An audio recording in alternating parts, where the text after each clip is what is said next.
Mukha lang siyang isang pastol mula sa isang liblib na nayon sa hangganan. Pero nang sumugod sa kanya ang isang nakakatakot na halimaw, wala man lang bakas ng takot sa kanyang mukha. Iwinasiwas niya lang ang mahabang latigo sa kanyang kamay. At sa sumunod na sandali, ang mabangis na halimaw ay biglang bumagsak na patay. Nagsimula ang lahat noong siya ay 10 taong gulang. Ang taon kung kailan niya unang natuklasan na mayroon siyang kakaibang kapangyarihan. Noon, nagmamadali siyang ibinalita sa kanyang ina na kaya niyang magpalutang ng mga bagay sa hangin. At hindi lang iyon, kaya niya ring gumawa ng apoy at magpakilos ng hangin. Sa sandaling marinig iyon ng kanyang ina, nagalit ito sa kanya. Iyon ang unang beses na nakita niyang magalit ang ina at iyon na rin ang huli. Nang dahan-dahang humupa ang galit nito, tinawag siya nito at sinabing gusto siyang seryosohing kausapin. Tinanong siya nito kung gusto pa niyang manatiling mamuhay sa tabi niya. Kung, mula sa araw na iyon, kailangan niyang mangako na hindi na muling gagamitin ang kapangyarihang iyon at hindi hahayaang malaman ng iba. Nang magtanong siya kung bakit, tinanong siya ng kanyang ina kung natatandaan pa niya ang mga kwento tungkol sa mga maharlika at kabalyero. Sinabi niyang naman, pagkatapos ay ipinaliwanag nito na maharlika man o kabalyero, sinumang ipinanganak na may ganoong espesyal na kapangyarihan ay tatawaging isang wizard. Ngunit hindi magkatulad ang kalikasan ng mga maharlika at kabalyero. Ang mga maharlika ay mga inapo ng sagradong lahi ng Freya na bumaba sa mundo upang iligtas ang sangkatauhan noong unang panahon. Ang mga kabalyero naman ay mga inapo ng mga maharlikang ang dugo ay nahaluan ng dugo ng mga tao. Iyon ang dahilan. Kahit sa mga wizard, ang mga maharlika at kabalyero ay laging tinatratong magkaibang uri. Kaya ang kailangan niyang maintindihan ay kung bakit hindi niya pwedeng gamitin ang kapangyarihang iyon. Dahil ang namana niya ay ang kapangyarihan ng kanyang ama bilang isang kabalyero. At sa labas ng maliit na bayang ito, maraming masasamang maharlika na ang tingin sa mga kabalyero ay kapangyarihan lamang na dapat kunin at pagsamantalahan. Kaya kailangan niyang tandaan ito. Sa kahit anong pagkakataon, hindi dapat malaman ng kahit sino na isa siyang wizard. May papangako niya yon sa ina. Diba? Mula sa araw na yon, 8 taon ang lumipas at hindi niya sinira ang pangako niya sa kanyang ina. Ngunit isang araw, isang batang taga-nayon ang lumapit sa isang matanda at sinabing may isang halimaw na nagpapakita malapit sa gilid ng nayon. Isang nilalang na nababalot ng madilim na anino, hugis pusang sinlaki ng isang bahay, na nagdulot ng takot sa mga taga-nayon. Gayunpaman, pumunta na sa lungsod ang pinuno ng nayon para magdala ng isang wizard. At pagdating ng wizard, tiyak na matutugunan ang problema sa halimaw na yon. Nang marinig iyon, nagbabala ang matanda na mag-ingat sila. Kung walang wizard, halos imposibleng pumatay ng ganoong halimaw. Sinabi naman ng binata na nabalaan na ng mga taga-nayon ang lahat maliban sa isang tao. Nagtaka ang matanda. Sino nga ba itong taong hindi nila nasabihan? Sa wakas ay sinabi ng binata ang sagot. Ang pastol na nakatira sa bundok West Cicero, si Turan. Sa sandaling iyon, nakahiga si Turan sa isang bahagi ng berdeng damuhan, nakatingin sa mapusyaw na asul na langit sa sobrang pagkabagot. Parehong tanawin, parehong buhay araw-araw. At kung magpapatuloy ang mga bagay ng ganito, pakiramdam niya ay baka makalimutan na niyang magsalita. Nang nagsisimula palang sumakit ang ulo niya, may biglang boses na narinig. Kawawang bata. Hindi pa nga lumulubog ang araw ay nagpapakatamad ka na rito. Nang makita ni Turan kung sino yon, sinabihan niya ang lalaki na tumabi at huwag harangan ang sikat ng araw. Agad namang nainis ang lalaki at sumagot kung nagtatanim pa ba ng sama ng loob si Turan sa nangyari noon. Sinulyapan siya ni Turan ng malamig na tingin at nagtanong, ang tinutukoy mo ba ay noong pagkamatay ng nanay ko, palagi kang nagpapaikot-ikot para tahimik na gawing pampublikong pag-aari ang mga tupa ko. Nang marinig yon, tumikim ang lalaki ngunit hindi nagtanggol sa sarili. Kaya nagpatuloy sa pagsasalita si Turan. Kung iyon ang ibig sabihin ng lalaki, tama siya. Pero hindi ganoon kabait si Turan para ipamigay ang ari-ariang iniwan ng kanyang ina, at hindi sila ganoon kalapit para magbasyan.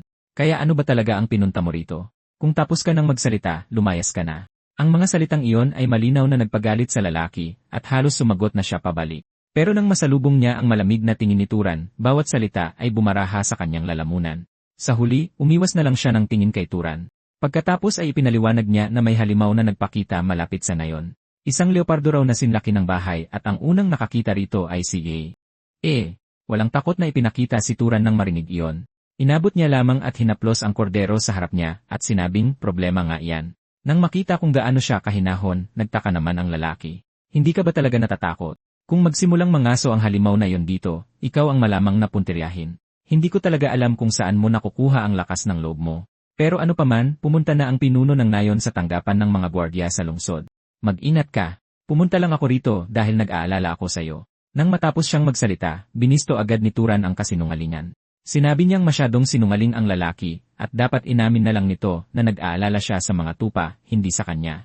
Dahil nasabi mo na ang dapat mong sabihin, umalis ka na. Ang baho ng hininga mo, kung magtatagal ka pa rito ay dudumihan mo lang ang hangin. Ang panunuyang iyon ay nagpagalit sa matanda.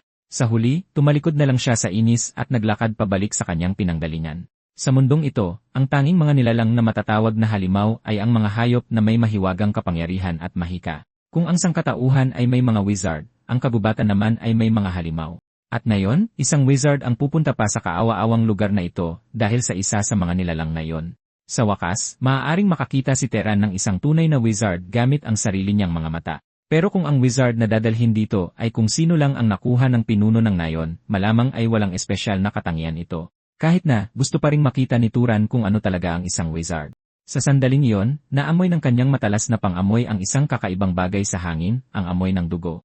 Sa sumunod na sandali, sinundan ni Turan ang amoy na iyon ng walang pag-aalinlangan.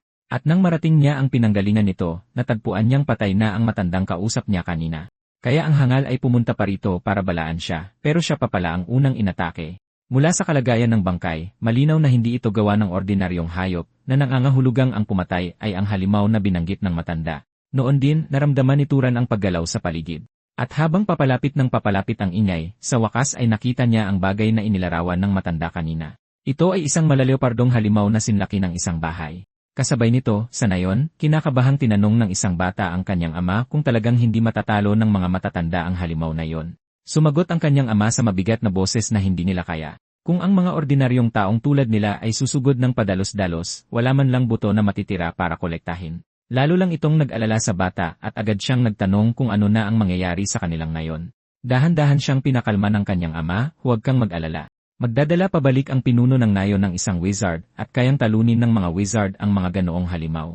Pero naguguluhang nagtanong pa rin ang bata, kaya ba talagang talunin ng isang wizard ang halimaw na yon? Sumagot ang kanyang ama ng may buong katiyakan.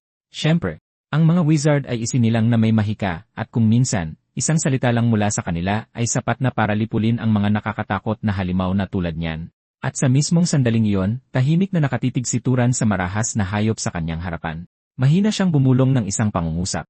At sa isang iglap, biglang umatras ng ilang metro ang marahas na hayop. Dahil sa maikling sandaling iyon, naramdaman nito ang aura ng isang tunay na maninila na nagmumula kay Turan. Habang tinitingnan ang reaksyon ng marahas na hayop, bumulong si Turan sa sarili, kaya hindi na ito gumagana. Sa sumunod na segundo, muling sumugod sa kanya ang marahas na hayop na may matinding puwersa at agad na sumigaw si Turan, tigil.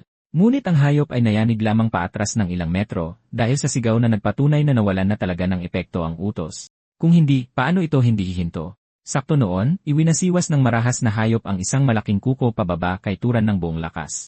Ang mga gintong marka sa mukha nito ay lalo pang nagpamukha sa kanya na mabangis.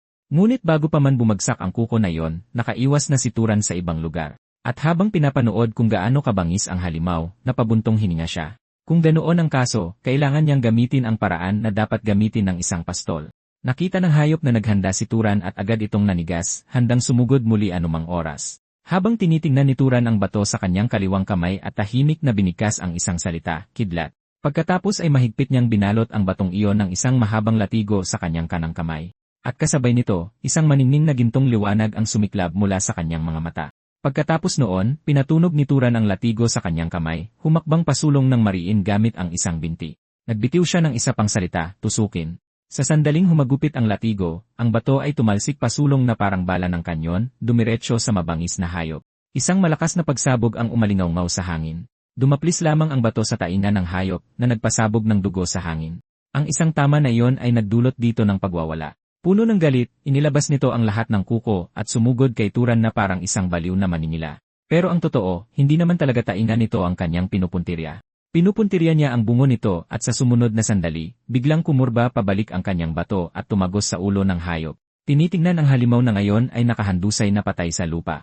Bumulong si Taron sa sarili na ito ang unang beses na ginamit niya ang kakayahang iyon sa isang halimaw. Ngunit ngayon ang tunay na tanong ay kung saan niya eksaktong itatapon ang bagay na ito. Sa isiping iyon, hindi niya maiwasang magreklamo na ang mga hangal sa nayon ay talagang walang tigil na sakit ng ulo. Matapos ayusin ang lahat, bumalik si Turan sa kanyang tahanan sa bundok. Dahil sa pangakong binitiwan niya sa kanyang ina, hindi niya kailanman sinabi kaninuman na siya ay isang wizard o ginamit ang kapangyarihang iyon sa harap ng publiko. Ngunit nang malapit na siyang magpahinga, biglang kinalampag ang kanyang pinto nang nagmamadali. Taran! Ang lalaki sa labas ay patuloy na kumakalampag sa pinto habang sinisigaw ang kanyang pangalan sa abot ng kanyang makakaya. Sa sandaling binuksan ni Turan ang pinto, sinalubong siya ng isang grupo ng mga taga-nayon na masama ang tingin sa kanya. Lumalabas na nandoon sila para tanungin siya tungkol sa matandang lalaki na naghanap sa kanya kanina. Tamad lang na humikab si Turan, at pagkatapos ay nagtanong sa ibang paraan, ano? Sinusubukan niyo bang sabihin na si Labus ay pinatay ko? Ngunit bago pa man siya matapos, hinawakan siya sa kwelyo ng malaking lalaki sa harap, tinitigan siya habang umuungol. Hayop ka! Sinaktan mo ang inosenteng matandang iyon, pagkatapos ay itinapon mo siya para ipakain sa halimaw. Matapos marinig ang akusasyon, natahimik si Turan sandali. Pagkatapos ay nagsalita siya sa wakas, sinabing alam na alam niya kung bakit sila desperadong isisi ang lahat sa kanya. Masyado silang takot na labanan ang mga halimaw na iyon, kaya pinili na lang nilang takbuhan ito. At dahil sa kaduwagang iyon, ang pinakamatandang lalaki sa nayon ay nadamay at napatay. Ngayon, takot lang silang tawagin silang duwag ng ibang matatanda, kaya sinusubukan nilang ipasa sa kanya ang sisi. Ang malaking lalaki ay nagalit nang marinig iyon, sumuntok na parang gusto niyang bugbugin si Turan hanggang mawalan ng malay. Ngunit simpleng gumilid si Turan at naiwasan ang suntok ng walang kahirap-hirap. Para kay Turan, ang mahika ang palaging pinakamadaling paraan para lutasin ang isang problema. Dahil sa tuwing matindi niyang hinahangad na mangyari ang isang bagay, ang hiling na iyon ay maaaring magkatotoo kapalit ng kapangyarihang mahika. Kaya nang tahimik siyang bumulong ng isang salita, matumba, may isang tao sa karamihan ang agad na natisod at bumagsak sa lupa. Sa totoo lang, ang pakikitungo sa mga taong tulad nito ay hindi na angailangan ng mahika ng apoy o anumang napakalakas na atake. Sapat na ang isang banayad na paggamit ng kapangyarihan. Sa ganoong paraan, hindi sila mamamatay. Kaya pa rin niyang durugin sila ng buo na may ganap na kontrol. Iyon mismo ang dahilan kung bakit itinago ni Turan ang katotohanang isa siyang wizard sa nakalipas na 8 taon. Tinitingnan ang mga taga-nayon na ngayon ay nakahandusay sa lupa, napabuntong hininga si Turan at sinabing dapat nilang itabi ang kanilang lakas para sa pagdalo sa libing ni Labus sa halip na gumawa ng eksena dito. Pagkatapos ay lumingon siya sa isa pang grupo ng mga babae sa malapit at malamig na nagtanong, nandito rin ba kayo para makipag-away? Nagmamadaling iwinagayway ng mga babae ang kanilang mga kamay at ipinaliwanag na hindi ganoon iyon. Hindi sila naparito para gumawa ng gulo. Naparito lang sila para kumustahin siya. Nang marinig iyon, natahimik si Turan sandali bago sabihin sa kanila na kaladkarin pabalik ang mga hangal na ito kung saan sila nababagay. Nang sa wakas ay naayos na ang lahat ng istorbo, naghanda si Turan na maghubad ng damit at magpahinga. Alam niya na ang nangyari ay muling magdudulot ng kaguluhan sa nayon, dahil tiyak na gagamitin iyon ng mga taong iyon bilang dahilan para gipitin siya sa susunod na kalakalan. Ngunit wala talagang pakialam si Turan. Kaya naman niyang bugbugin sila hanggang sa mag-alok sila ng patas na presyo. Sakto noon, isang boses ang biglang pumutol sa kanyang pag-iisip at hindi napigilan ni Turan na bumulong. Nawala na ba sa isip ang mga hangal na iyon?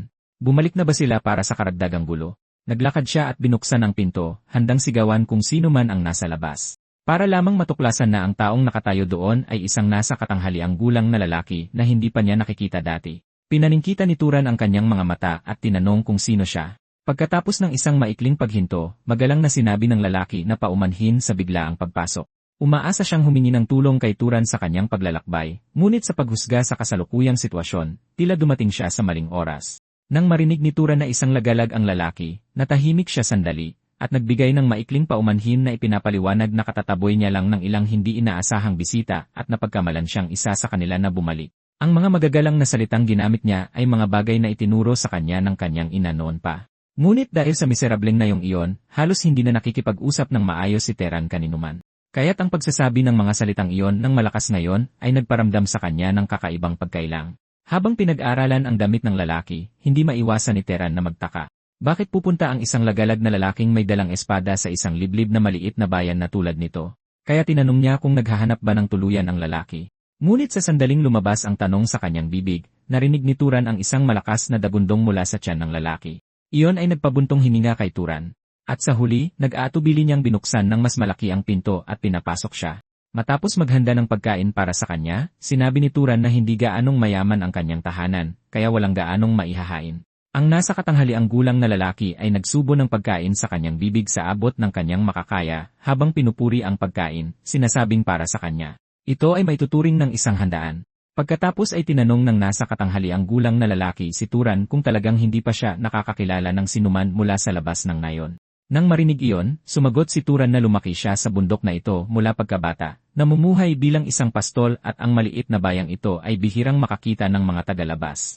Ang sagot na iyon ay nagpaangat ng tingin ng lalaki, at muling tiningnan si Turan, na mas lalo siyang naging kawili-wili sa kanya.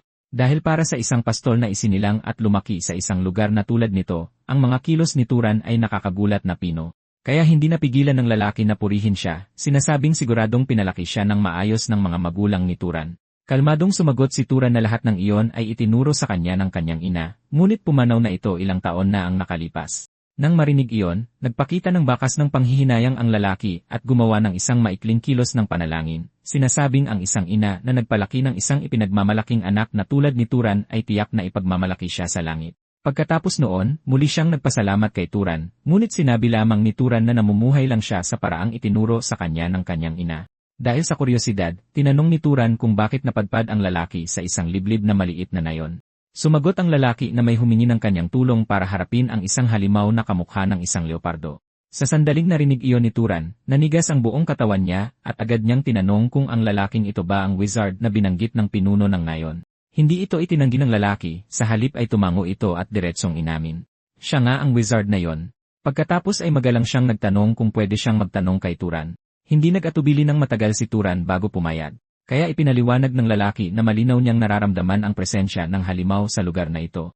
Ngunit hanggang ngayon, hindi pa rin niya talaga natatagpuan ang mismong nilalang.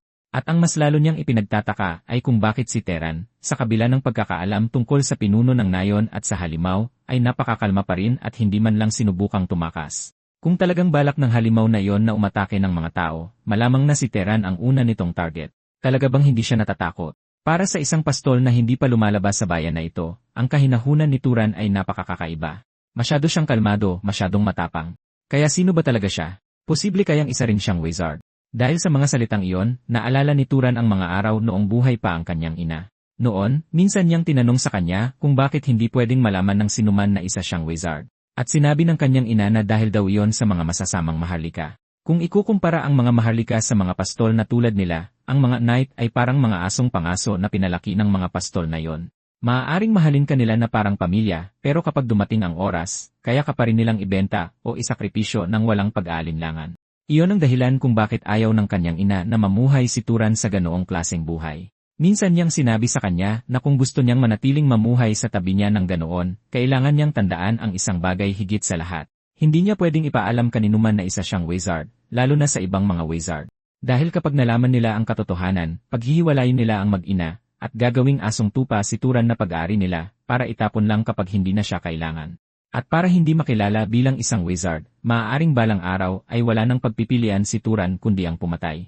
Sa sandaling iyon, nagsalita muli ang lalaki at tinanong si Turan kung bakit siya tumigil sa pagsagot. Napakamot siya sa kanyang batok at sinabing may kaunting tawa, medyo sumobra na ba ang biro niya kanina. Nanahimik sandali si Turan bago unang humingi ng paumanhin, sinabing wala lang siyang gaanong sense of humor. Pero umiling ang lalaki at sinabing siya talaga ang dapat humingi ng paumanhin dahil medyo sumobra nga ang biro niya. Nang marinig iyon, sa wakas ay bahagyang ngumiti si Turan at sinabing iyon lang ang unang beses na nakarinig siya ng isang wizard na nagbiro, kaya nabigla siya. Tumawa ang lalaki at sumagot na masyadong maganda ang reaksyon ni Turan, kaya hindi niya mapigilang biruin ito ng kaunti. Bagaman ngayon ay mukhang sumobra na nga talaga siya. Pagkasabi niyon, inilahad niya ang kanyang kamay kay Turan at sinabing matapos ang mahabang pag-uusap, hindi pa sila formal na nakapagpakilala. Ang kanilang mga sarili. Ikinagagalak kong makilala ka. Ang pangalan niya ay Kiran at isa siyang palaboy. Pagkatapos ay inabot din ni Turan ang kanyang kamay at nakipagkamay. Nagpakilala siya sa pagsasabing ang pangalan niya ay Turan, isa siyang pastol, at siya ay 18 taong gulang.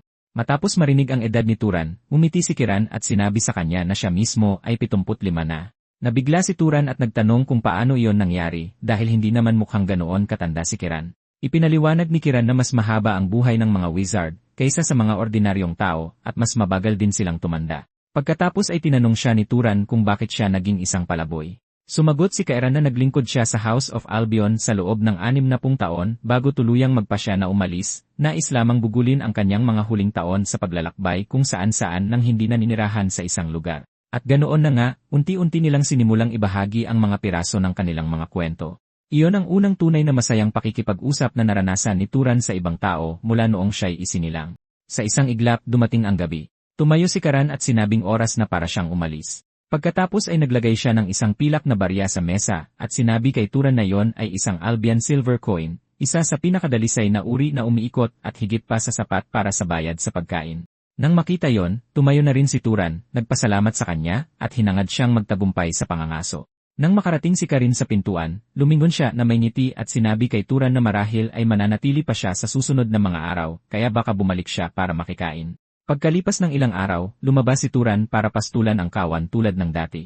Matapos silang mabusog, itinaas niya ang kanyang boses at sumigaw, magtipon. Kaagad, itinaas ng mga tupa sa paligid niya ang kanilang mga ulo at nagsimulang lumapit kay Turan ng sama-sama. At si Turan ay nasa magandang kalooban pa rin dahil sa mga pag-uusap nila sa nakalipas na ilang araw. Iyon ang unang beses na nakakilala siya ng isang wizard at unang beses din na nasiyahan siyang makipag-usap sa isang tao ng ganoon. Laging may dalanggaan sa pagbibiro si Karin sa kanyang pagsasalita at ang kasanayan sa kanyang mga salita at kilos ay higit na nakahihigit sa mga magaspang na matatanda sa nayon. At pagkatapos ng mga araw na kasama siya, unti-unting napagtanto ni Turan na si Kairon ay talagang isang mabuting tao. Sa halos buong buhay niya, naniniwala si Turan na ang mga knight ay walang iba kundi mga walang emosyon na asong pangaso na pinalaki ng mga mayayabang na maharlika. Iyon mismo ang dahilan kung bakit hindi pa rin niya alam kung paano sasabihin kay Kairon na wala nang natitirang halimaw sa bundok Cecil. Kasabay nito, si Kairon ay naghahanap pa rin ng mga bakas ng halimaw na iyon. Ang bumabagabag sa kanya ay ito. Ang mga marka ng isang matinding labanan ay malinaw pa rin naroon. Ngunit hindi niya maramdaman kahit ang pinakamaliit na bakas ng presensya ng halimaw. Napatay na ba ang nilalang? Ngunit kung gayon, sino ang gumawa nito? O sikreto bang ipinasa ng pinuno ng nayon ang usapin sa ibang wizard bukod sa kanya? Gayunpaman, ang isiping iyon ay nagpagaan ng kaunti sa pakiramdam ni Karen dahil wala siyang pakialam kung sino ang pumatay sa halimaw. Ang pinakamahalaga ay naging ligtas na muli ang lugar na ito. Ngunit sa sandaling iyon, bigla siyang may naramdaman at agad na lumingon sa kanyang likuran. Sa sumunod na segundo, isang matalim na kuko ang kumislap sa harap mismo ng kanyang mga mata. At ang may-ari ng kukong iyon ay isang karumal-dumal na halimaw. Isang malaking sugat ang bumuka sa kanyang bungo, at sa paligid ng hiwang iyon, nagsimulang tumubo ang mga hilera ng maliliit at matutulis na pangil. Dahil sa nakita, napakunot noo si Kairan, iniisip kung sino ang gumawa nito, at nagbago sa isang halimaw sa ganitong kasuklam-suklam na estado. Bago pa man niya ganap na maproseso ang iniisip, sumugod ang kuko ng nilalang diretsyo sa kanya, at sa isang malakas na kalabog, bumagsak ito sa mismong kinatatayuan niya. Nagdilim ang ekspresyon ni Kairan habang iniisip kung bakit hindi sinipsip o pinakalat ng wizard na pumatay sa halimaw na ito ang natitirang mahikang kapangyarihan sa loob ng bangkay. Ang isang wizard na kayang pumatay ng halimaw ay dapat mas may alam kaysa doon. Kaya bakit hahayaan lang ng sinuman ang bangkay at hayaan itong maging isang wraith? O baka naman ang pumatay dito ay isang bagitong knight lang na hindi alam na ang hindi pagsipsip sa mahika ng isang bangkay ay magiging sanhi para maging wraith ito. O marahil ang taong may kagagawan ay may ibang motibo. Pero anuman ang katotohanan, kailangan niya munang sirain ang bagay na ito. Sa sumunod na sandali, isang gintong palaso ang nabuo sa kamay ni Kairan at tumama sa halimaw na parang isang guhit ng liwanag. Ngunit sa sandaling tumama ang gintong palaso sa nilalang, nadurog ito at naging alikabok. Dahil sa resulta, natigilan si Karin. Walang epekto ang kanyang mahika. Posible bang nalampasan na tayo ng kapangyarihang mahika ng halimaw ng ganoon kalaki? Pagkatapos, sa sumunod na segundo, naglaho ang halimaw sa paningin. Ganap na nawala sa harap ng mga mata ni Karen, kaya't inilibot niya ang kanyang tingin sa lugar para hanapin kung saan ito nagpunta. Sa sandaling iyon, mga kakaibang bula ang nagsimulang lumitaw mula sa anino sa ilalim ng mga paa ni Karen. Pagkatapos, nang walang babala, isang mabangis na kuko ang lumabas mula sa dilim sa ilalim niya. Sa kabutihang palad, nakakilos agad si Karen bago pa man tumama ang atake. Ngunit nang tingnan niya ang sugat sa kanyang kamay, isang matinding gulat pa rin ang tumama sa kanya. Hindi ito ang uri ng halimaw na kayang harapin ng isang simpleng knight. Sa pinakamababa, kakailanganin ng isang mababang ranggong maharlika para magkaroon ng tunay na pagkakataon laban dito. Hindi niya kailanman inakala na isang halimaw sa antas na ito ang lilitaw sa isang liblib na nayon sa bundok na tulad nito. Ang buhay sa paligid ng mga wraith ay talagang puno ng sorpresa. Bahagyang ibinaba ni Kairon ang kanyang ulo, ang kanyang isip ay nag-isip ng mabilis dahil wala siyang balak na mamatay dito nang hindi lumalaban. Kung darating ang kamatayan, isasama niya ang nilalang na iyon. Kaya tinipon niya ang lahat ng natitirang kapangyarihang mahika sa kanyang palad, nagpaplanong tusukin ang kahinaan ng halimaw sa sandaling sumugod itong muli. At sa sandaling lumabas muli ang kuko na iyon, ilalabas niya ang pinakamalakas niyang atake. Ngunit sa mismong sandali ng buhay at kamatayan, isang guhit ng asul na liwanag ang biglang kumislap sa kabubatan. Sa sumunod na segundo, tumagos ito diretsyo sa bungo ng halimaw. Napatingin si Karon sa eksena ng may pagkabigla at hindi makapaniwala dahil ang halimaw na iyon, na tila imposibleng talunin, ay napatay lang sa isang iglap. Tapos isang boses ang narinig niya, tinatanong kung ayos lang ba siya. Nang tumingala si Kairan at nakita kung sino yon, mapait siyang tumawa at sinabing ang ideya na ang isang pastol ay wizard ay isang nakakatakot na biro.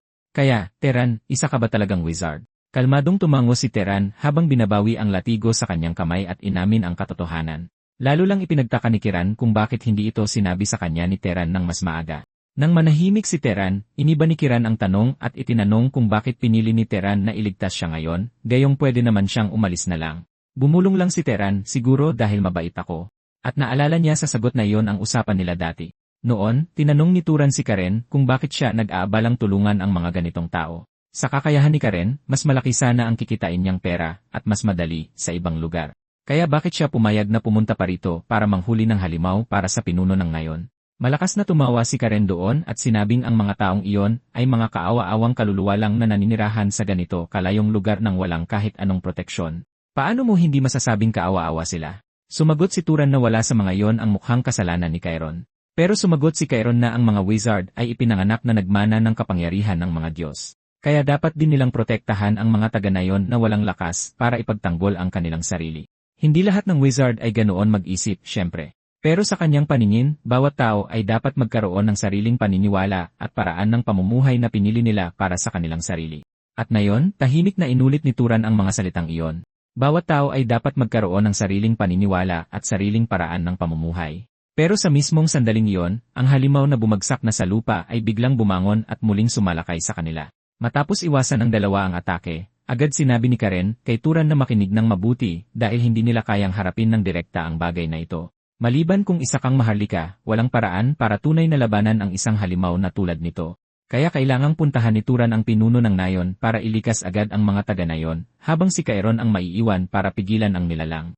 Kahit alam ni Chiron na nagyayabang lang siya at walang ideya kung gaano siya katagal-tatagal, pinili pa rin niyang manatili. Pero sinabi lang ni Chiron, ayos lang. At sa sandaling binitiwan ang mga salitang iyon, marahas na dumaloy ang kapangyarihang mahika sa kanyang katawan. Nanlaki ang mga mata ni Chiron sa hindi paniniwala. Ibig sabihin ba noon, ang ataking ginamit ni Taron kanina ay hindi pa ang kanyang buong lakas? Isang batang knight na nagtatago sa kabundukan ay kayang pumatay ng isang wraith na kahit mga maharlika ay kailangang harapin ng may pag-ingat. Iyon ang kaisipang tumatakbo ngayon sa isip ng matandang knight na si Kern. Dahil ang nasa harap niya ay hindi isang hungkag na pagyayabang ng isang taga-probinsya. Hindi ito ang walang ingat na katapangan ng isang batang kabalyerong tumataka sa mga maharlika. Ang nasasaksihan ni Kern ay maaaring simula ng isang bagay na babago sa buong mundo ng mga wizard. Habang iniisip niya yon, ang mga batong nakakalat sa lupa sa paligid nila ay dahan-dahang nagsimulang lumutang sa hangin dahil sa mahika ni Turan. At sa sandaling iyon, si Turan mismo ay nag-aalab sa isang matinding pagnanasa na alamin kung hanggang saan ang kanyang limitasyon. Sa tabi ni Turan, hindi nag-atubili si Kern kahit isang segundo at sinabing hinding-hindi niya hahayaang lumaban si Turan ng mag-isa. Dahil gaano man kahanga-hanga ang talento ni Turan, ang bagay na iyon ay isang kalaban pa ring napakahirap maliitin. Kaya ang tanging paraan para harapin ito ay ang magkasamang lumaban silang dalawa. Sa sumunod na sandali, kasabay ng isang malakas na pagsabog, agad niyang napagtanto na sa kasalukuyan niyang estado, makakasagabal lang siya dahil noong dumating ang huling atake, hindi man lang siya nakakilos. Dahil alam niyang hindi na talaga siya makakatulong, gumawa ng malaking desisyon si Chiron. At iyon ay ang ipaubaya ang laban na ito sa mga kamay ni Turan at hayaan ang kanyang talento na mamukadkad ng husto dito at ngayon. Habang patuloy na umiiwas si Chiron sa mga atake ng wraith, isinigaw niya kay Teran na hindi mapapatay ang isang wraith sa pamamagitan ng ordinaryong pisikal na lakas. Dahil doon, nagtanong si Teran kung ano ba talaga ang dapat niyang gawin, at agad na sumagot si Chiron, apoy o kidlat. Sa sandaling binitiwan ang mga salitang iyon, agad na nagtipon ng apoy si Turan direkta sa katawan ng wraith. Pero walang naging tunay na epekto ang atake, at agad na kumunot ang noo ni Turan at sinabing malinaw na hindi ito gagana. Sa sandaling iyon, napagtanto ni Kern na hindi man lang alam ni Turan ang pinakapangunahing kaalaman ng isang wizard. At nagbigay iyon ng isang ideya sa isip ni Chiron. Maaari kayang ang wraith na ito ay nabuo mula mismo sa halimaw na pinatay ni Toren gamit ang sarili niyang mga kamay. Kung totoo iyon, nangangahulugan na nabuhay si Toren nang hindi kailanman sumisipsip ng kapangyarihang mahika, kahit isang beses. Mabilis siyang sinabihan ni Chiron na huwag munang umatake ng direkta, kundi i-condense muna ang mga apoy at saka ito iputok palabas. Nang marinig iyon ni Teran, bumuo siya ng isang bolang apoy sa kanyang palad. Pagkatapos ay itinaas niya ang kanyang kamay sa kalangitan, at ang maliit na bolang apoy ay nagsimulang umikot ng mabilis. Pagkatapos, humakbang siya pasulong gamit ang kaliwang paa, at hinila ang bolang apoy papunta sa halimaw gamit ang kanang kamay. Isang malakas na pagsabog ang umalingaw-ngaw. At sa sumunod na segundo, nilamon ng naggangalit na apoy ang buong katawan ng halimaw. Nakita iyon ni Karin. Agad niyang sinigawan si Turan na huwag tumigil, sinasabing kailangan niyang patuloy na magbuhos ng kapangyarihang mahika sa apoy at sunugin hanggang maging abo ang bawat bakas ng Wraith. Nang marinig iyon, agad na sinunod ni Terran ang kanyang mga tagubilin at pinanatiling nag-aalab ng walang tigil ang impyerno sa kanyang harapan. Pagkatapos lamang makita yon, sa wakas ay nakahinga ng maluwag si Kairan. Nanalo sila. Ang makapangyarihang Wraith na yon, ang uri na dapat ay nangangailangan ng lakas na kasing level ng Maharlika para matalo, ay winasak lamang ng isang batang pastol mula sa isang liblib na nayon sa bundok. Pagkatapos noon, hinimok ni Kairan si Toran na sipsipin agad ang natitirang kapangyarihang mahika sa loob ng nilalang kung ayaw niyang harapin muli ang natitirang galit na tulad nito sa hinaharap. Agad na nagtanong si Turan kung paano niya gagawin yon. Sinabi sa kanya ni Kairan na tumayo muna sa harap ng bangkay ng halimaw at pagkatapos ay isipin na dahan-dahan niyang hinihila ang isang hindi nakikitang bagay papasok sa kanyang katawan. Habang dahan-dahang ipinipikit ni Turan ang kanyang mga mata at nakatuon sa imaheng iyon sa kanyang isipan, isang berdeng kislap ang nagsimulang lumabas mula sa labi ng halimaw. Ang kislap na iyon ay dahan-dahang dumaloy patungo sa palad ni Turan. Sa sandaling iminulat muli ni Turan ang kanyang mga mata, malinaw niyang naramdaman ang isang kakaibang bagong puwersa na dumadaloy sa bawat bahagi ng kanyang katawan. Mula sa kanyang likuran, tinanong ni Keren kung nararamdaman ni Turan ang isang uri ng kasiyahan na nagmumula sa kaibuturan ng kanyang katawan. Inamin ni Keren na kung hindi niya nasaksihan ng sarili niyang mga mata, hindi siya kailanman maniniwala na ito talaga ang unang beses ni Terran na sumipsip ng kapangyarihang mahika. Bagamat dahan-dahang lumalaki ang kapangyarihang mahika habang nagkakaedad pagkatapos ng unang paggising ng isang tao, ang pinakamahusay na paraan pa rin para mabilis itong palakasin ay ang manghuli ng mga halimaw o mahiwagang hayop at sipsipin ang kapangyarihan sa loob nila. Iyon mismo ang dahilan kung bakit hindi makapaniwala si Kairan dito. Dahil nagawa ni Tauren na gumamit ng mahika sa ganoong antas nang hindi man lang sumisipsip ng kapangyarihang mahika dati. Dahil doon ay napagtanto ni Kairan na ang talento at potensyal ni Tauren ay malamang na mas nakakatakot pa kaysa sa una niyang inakala. Pagkatapos, marahang tinawag ni Kairan ang pangalan ni Terran. Pagkatapos noon, seryoso niyang sinabi na may utang siyang paghingi ng tawad kay Terran para sa panghuhusga sa kanyang mga naunang tingin at gusto rin niyang malaman ang isang bagay, kung saang pamilya ba talaga nagmula si Terran. Ang salitang pamilya ay nagpagul kay Terran sandali. Kahit na, pinaalalahanan pa rin niya si Kiran na bago ang lahat, dapat muna niyang asikasuhin ang kanyang sugat. Sa paalala ni Turan, sa wakas ay naalala ni Kiran na ang kanyang braso ay umuusok pa rin. Pagkabalik nila sa bahay, maingat na binandahan ni Turan ang sugat para sa kanya. Lalo lang nalito si Kiran, hindi maintindihan kung bakit personal na gagawin ng isang tulad ni Turan ang ganitong bagay para sa kanya. Walang magawang sumagot si Turan nang may pasensya na ilang beses na niyang sinabi ito. Hindi siya isang maharlika o mataas na tao. Isa lang siyang pastol na hindi man lang kilala kung sino ang kanyang ama. Kaya, kailangang itigil ni Kiyurin ang pagsasabi ng mga ganoong bagay. Nang makita ni Kiyurin ang paraan ng direktang pagtingin ni Turan sa kanya, sa wakas ay dahan-dahan siyang tumango bilang pagsang-ayon. Pero kahit na, hindi pa rin niya maiwasang magtaka kung bakit pinili ng isang wizard na kasing lakas ni Turan na mamuhay bilang isang pastol. Hindi niya sinusubukang maliitin siya. Pakiramdam lang niya ay hindi talaga bagay kay Turan ang ganoong buhay. Sinabi ni Turan sa kanya na ito ang huling hiling ng kanyang ina. Gusto niyang mamuhay siya sa ganoong paraan, at kahit sa huling sandali ng kanyang buhay, hindi niya binago ang kanyang isip. Halatang nagulat si Kiran doon, hindi maintindihan kung bakit mag-iwan ng ganoong mga salita ang ina ni Terran. Kaya ipinaliwanag ni Terran ang bawat salita, ang mga bagay na itinuro sa kanya noon ng kanyang ina. Matapos marinig ang lahat, sinabi ni Kiran na talagang napakatalinong desisyon ang ginawa ng ina ni Turan. Nagulat si Turan doon dahil inakala niyang tatawagin itong labis na proteksyon ni Cairn. Pero seryosong sinabi ni Kairan sa kanya na hindi iyon ganoon. Maaaring may malaking kapangyarihan ang mga wizard, ngunit ang kapangyarihan mismo ay tiyak na nagdudulot ng alitan. Mahigit 20 taon na ang nakalipas, isang malupit na digmaan ang sumiklab sa pagitan ng ilang mga marangal na pamilya. Noon, ang House of Albion, ang pamilyang pinagsilbihan noon ni Caron, ay nakipagdigma sa House Asher. Hindi mabilang na tao ang namatay sa labanang iyon at sa mahigit 3,000 na kabalyero ng Albion na pumasok sa digmaang iyon, mahigit 900 ang hindi na nakabalik. Ang mas malupit pa ay kasama sa mga namatay ang bawat taong pinahalagahan ni Kairan. Sabi ng isa sa kanyang mga kaibigan, kapag natapos na ang digmaan, magbubukas siya ng isang laundry shop. Palagi siyang pinapagalitan ng kanyang guro, sinasabing marami pa siyang dapat matutunan. At para sa asawa't anak na labis niyang minahal, pinaslang din sila ng House Asher. Sa huli, si Kairan na lang ang natirang buhay. Kaya sa isang banda, hindi nagkamali ang ina ni Turan. Minsan, mas madali at mas walang kabuluhan ang pagkawala ng buhay ng mga kabalyero kaysa sa mga ordinaryong tao. Ngunit may isang bagay siyang namali ng husga at iyon ay ang talento ni Turan. Bagaman, inamin ni Karen na ang pagsasabi nito sa kanyang kasalukuyang kalagayan ay maaaring magtunog na parang pagyayabang. Ang totoo ay dati siyang isang napakahusay na kabalyero. Ngunit nang ikumpara niya ang kanyang sarili kay Turan, isang taong hindi pa nakakasipsip ng mahika dati, bigla niyang naramdaman na wala siyang kwenta. Kaya dapat maintindihan na ni Turan kung gaano kapambihira ang kanyang talento. Sa pinakamababa, ito ang antas ng talento na inaasahan mula sa isang maharlika. At kahit sa mga maharlika, ang talento ni Turan ay maituturing pa ring primera klase. Nagulat si Turan sa nalaman niyang iyon. Ibig sabihin ba nito na baka hindi naman talaga isang kabalyero ang kanyang ama? Nang marinig iyon, dahan-dahang tumayo si Kairan at ipinaliwanag na sa mga pambihirang kaso, ang mga maharlika ay maaaring magkaroon ng mga anak na mas mahina ang talento kaysa sa mga kabalyero. Samantalang ang mga kabalyero ay maaari ring magkaroon ng mga anak na may potensyal na kasing antas ng maharlika.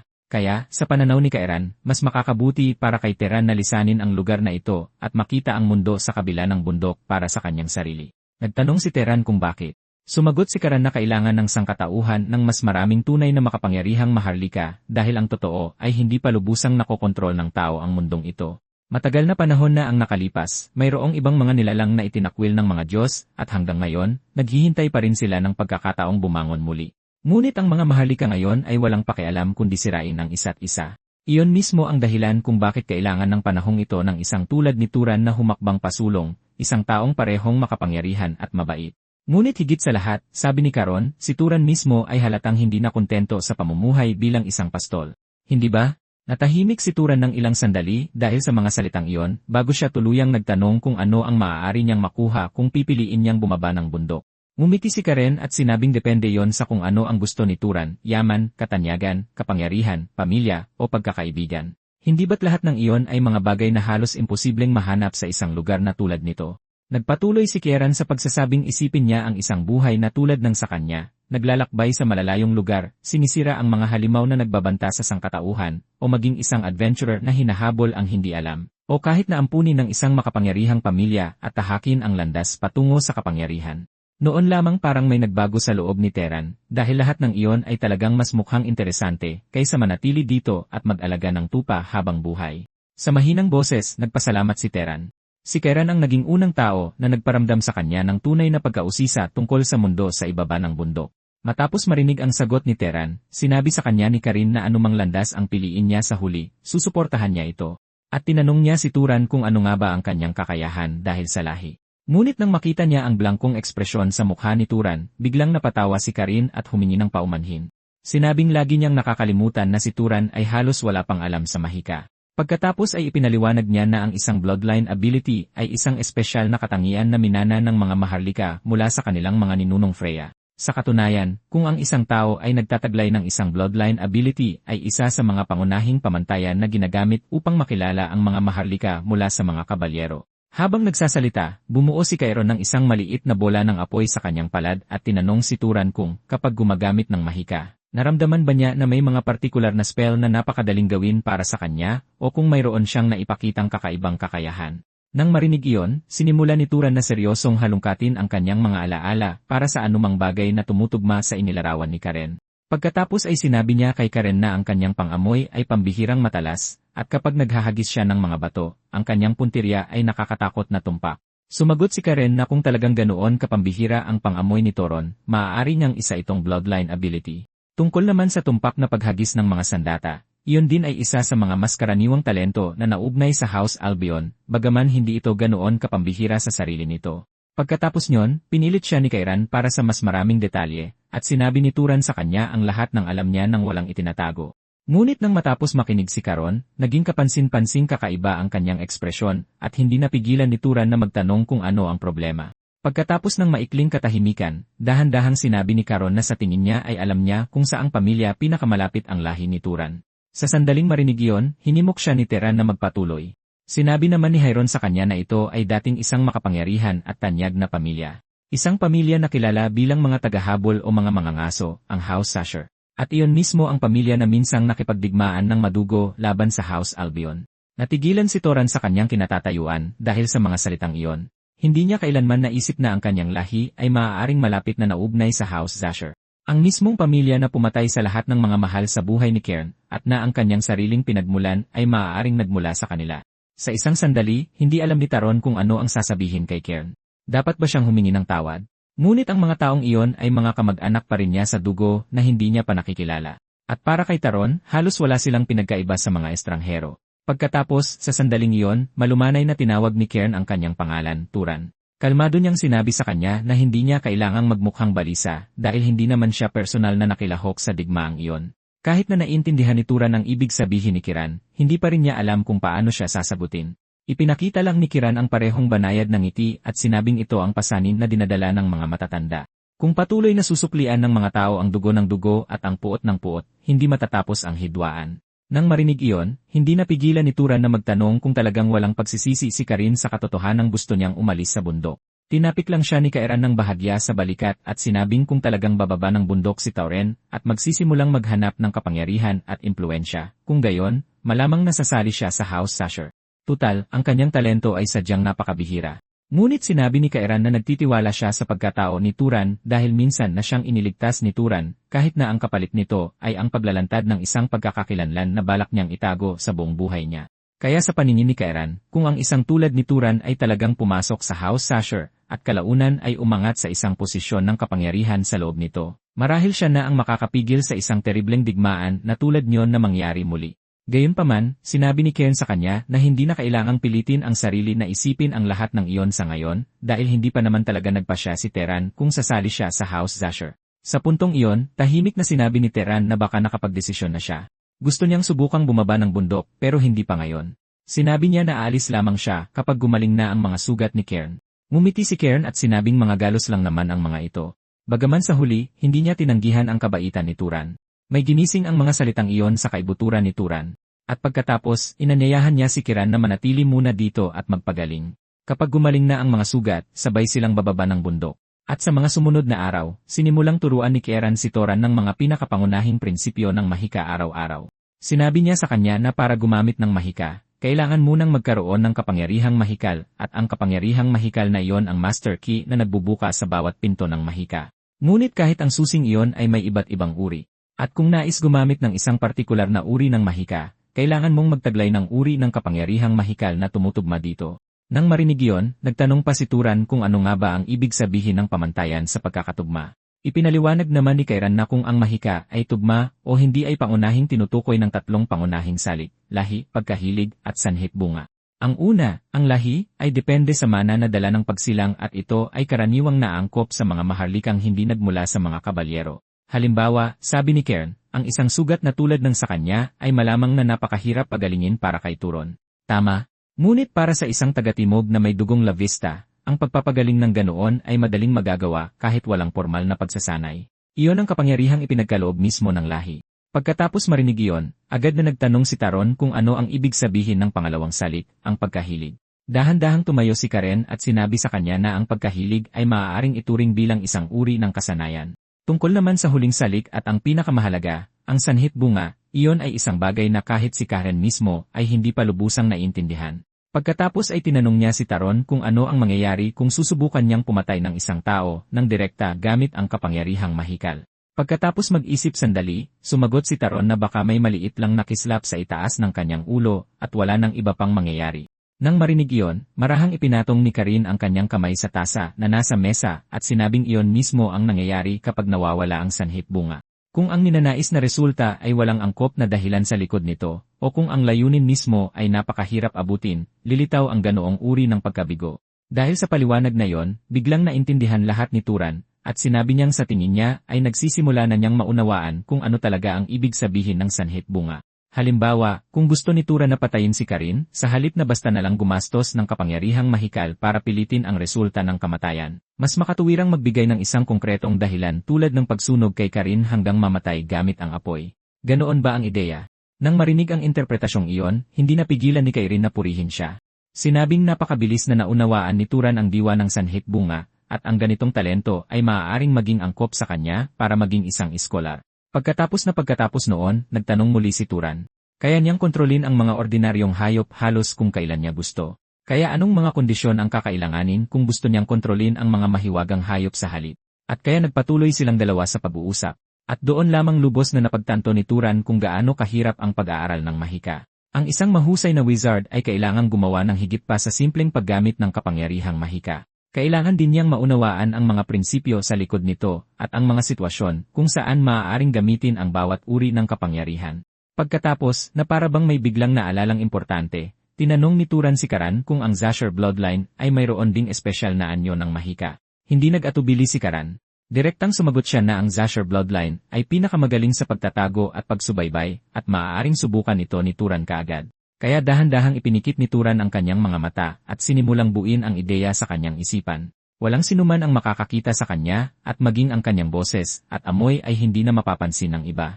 Unti-unti, nagsimulang maglaho ang anyo ni Turan hanggang sa tuluyan siyang nawala sa harap mismo ng mga mata ni Cairn. Nang makita yon, agad na nagsalita si Kairan at sinabing nagawa ito ni Teran. Ngayon, kahit si Kairan mismo ay hindi na siya makita. Pagkatapos ng ilang sandali, dahan-dahang lumitaw muli ang anyo ni Teran. Nang makita yon, hindi mapigilan ni Kairan na mapabuntong hininga sa paghanga. Ang kakayahang iyon ay talagang nakakatakot pa rin gaya ng dati.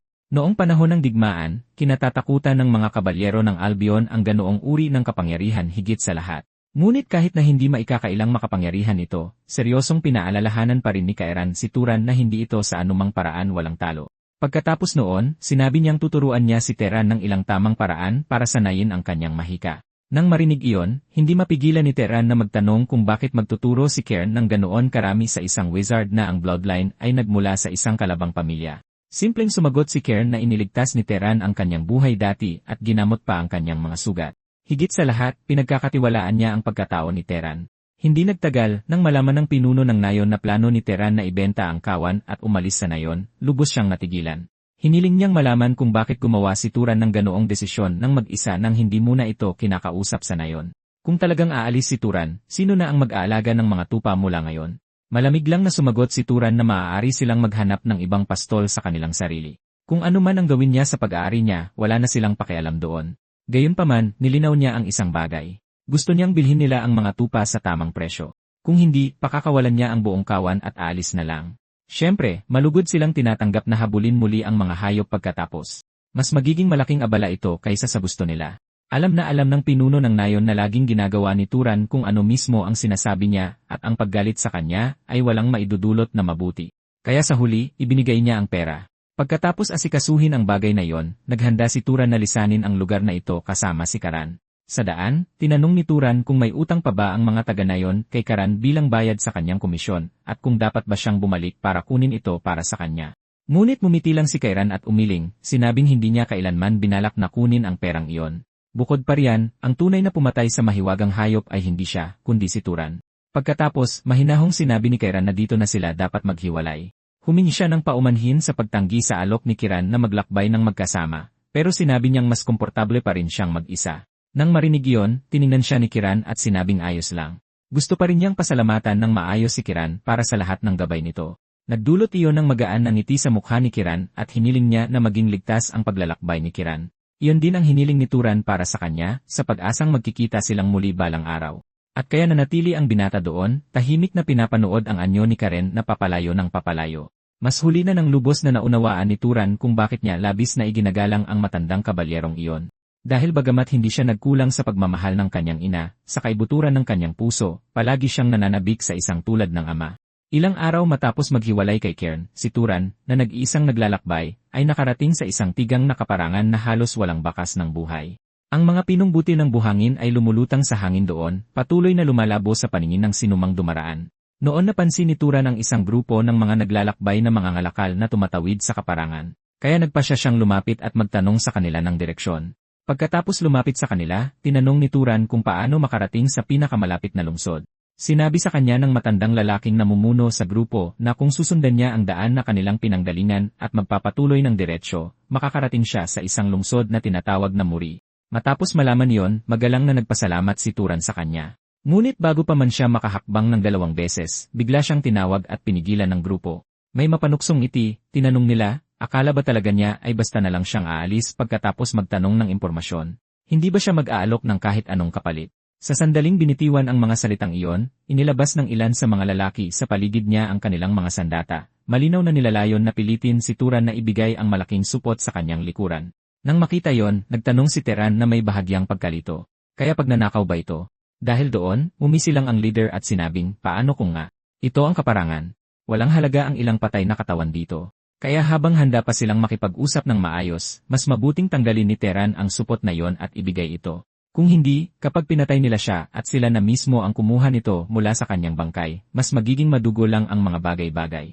Sa sandaling narinig niya yon, naging kasing lamig ng yelo ang tingin ni Turan. Pagkatapos noon, naalala niya ang mga aral sa mahika na natutunan niya kay Karin. Pagkatapos, sa halip na magalit, isang bahagyang ngiti ang lumitaw sa kanyang mukha habang tinitignan sila at sinabing, kaya dapat ba itong maging ensayo para sa akin?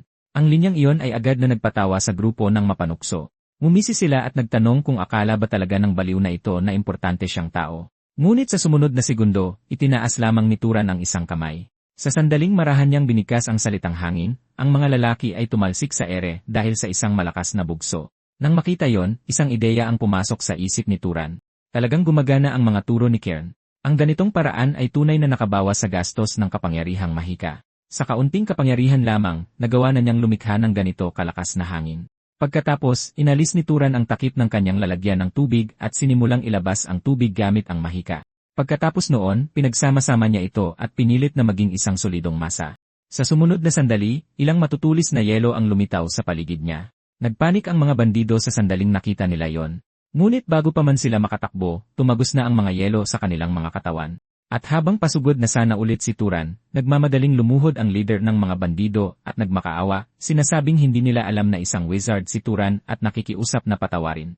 Ngunit sa sandaling binitiwan niya ang kanyang mga salita, sumugod ang ilan sa kanyang mga tauhan mula sa gilid na may mga sandata, sinusubukang tambangan si Turan.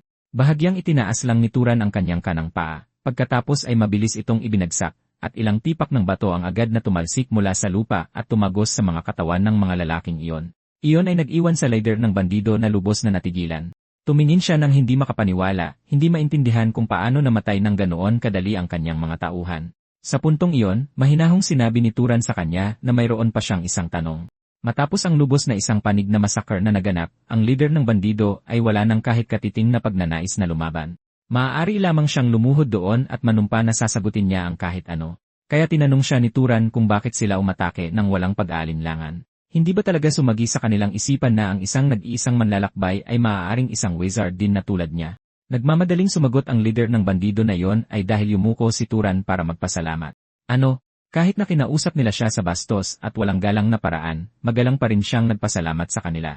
Iyon ang dahilan kung bakit inakala nilang isa lamang siyang ordinaryong tao. Nang marinig iyon, nagpasalamat pa nga muli si Turan sa kanya dahil sa isang paraan, may natutunan talaga siyang kapaki-pakinabang mula rito. Agad itong nagpaninas ng bahagyang pag-asa sa mga mata ng leader ng bandido at mabilis siyang nagtanong kung nangangahulugan ba iyon na patatawarin siya ni Turan.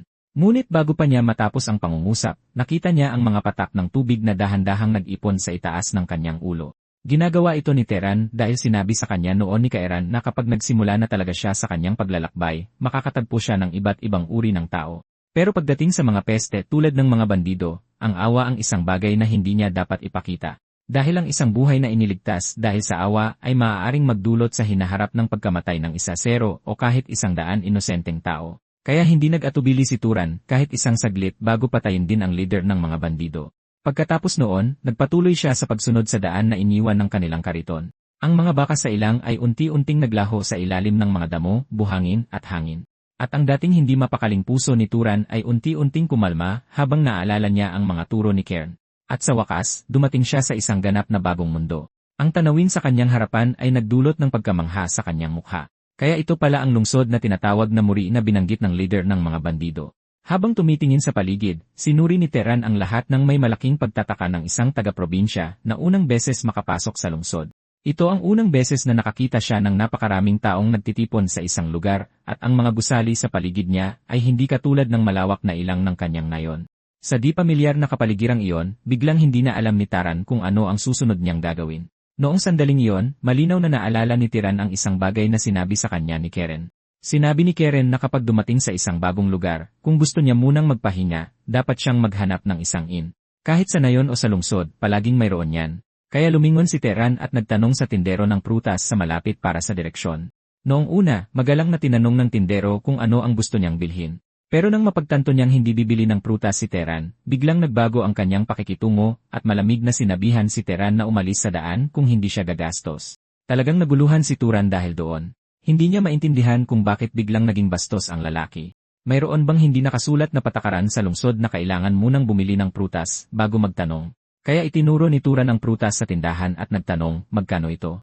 Nang ilabas niya ang isang barya, bahagyang lumambot ang tono ng tindero. Tiningnan niya si Taron mula ulo hanggang paa at sinabing mukha siyang tagalabas. Kaya kung mayroon siyang itanong na lang niya. Nang marinig iyon, naglagay si Taron ng isang pilak na barya sa palad ng lalaki at nagtanong kung saan niya mahahanap ang isang inn. Sinabi sa kanya ng tindero na sundan ang daan sa likod ng tindahan at pagkatapos ay lumiko sa kaliwa. Doon ay makikita niya ang isang gusaling may asul na bubong na siyang pinakamalaking inn sa lungsod. Pagdating ni Turan sa inn na yon, sinalubong siya ng isang empleyadong nagngangalang Lina na tinanggap siya ng may ngiti. Nagtanong si Turan kung magkano ang bayad para manatili ng isang gabi. Habang magkahawak ang kanyang mga kamay, masayang sinabi ni Lena na 16 na bits ang halaga. Matapos marinig ang presyo, binayaran siya ni Turan ng kinakailangang halaga. Pagkatapos ay nagtanong siya kung may mga bounty sa malapit, mas mabuti kung may kinalaman sa pangangaso ng mga halimaw. Simple lang ang dahilan kung bakit nagtanong si Turan.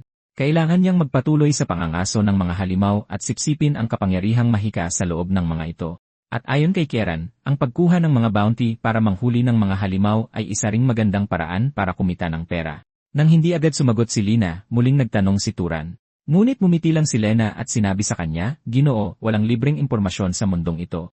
Kaya inabutan siya ni Turan ng ilang barya pa, at doon lang niya sinabi na kung gusto niyang kumuha ng mga bounty, dapat siyang pumunta sa City Hall. Tinanong niya kung anong klaseng lugar iyon. Ipinaliwanag ni Lena na doon inaasikaso ang lahat ng uri ng pampublikong gawain at lahat ng nagtatrabaho doon ay kinuha ng City Lord. Pero dahil lumubog na ang araw, malamang sarado na ang City Hall. Kaya kung gusto niyang kumuha ng bounty sa pangangaso ng halimaw, kailangan niyang pumunta doon bukas. Pagkatapos noon, mausisang tinanong ni Lena kung isa ring monster hunter si Teron. Pero walang ideya si Teron sa ibig niyang sabihin sa terminong iyon. Nang makita ang kanyang pagkalito, ipinaliwanag ni Lena na may kumakalat na tsismis na kung ang isang ordinaryong tao ay makapatay ng isang halimaw, maaari silang maging isang wizard. Gayunpaman, sa kanyang pananaw, ito ay malamang isa lamang gawa-gawang kwento na ginagamit para lokohin ang mga tao. Pero sa sandaling iyon, biglang may kamay na dumapo sa balikat ni Turan. Agad sinabi ng lalaki sa likod niya na ang mga tsismis na iyon ay hindi kasinungalingan. Ang mga ordinaryong tao na nagiging wizard sa pamamagitan ng pagpatay sa mga halimaw ay totoong-totoo at nakita niya ito gamit ang sarili niyang mga mata. Dahil doon, napatingin si Lena sa kanya nang may gulat at napasabi, Midden, buhay ka pa. Tumawa lang si Midden at sumagot na sinabi na niya sa kanya dati. Hanggat hindi siya nagiging wizard, hindi siya nagpaplanong mamatay. Dahil doon, mahinahong inalis ni Toran ang kamay sa kanyang balikat.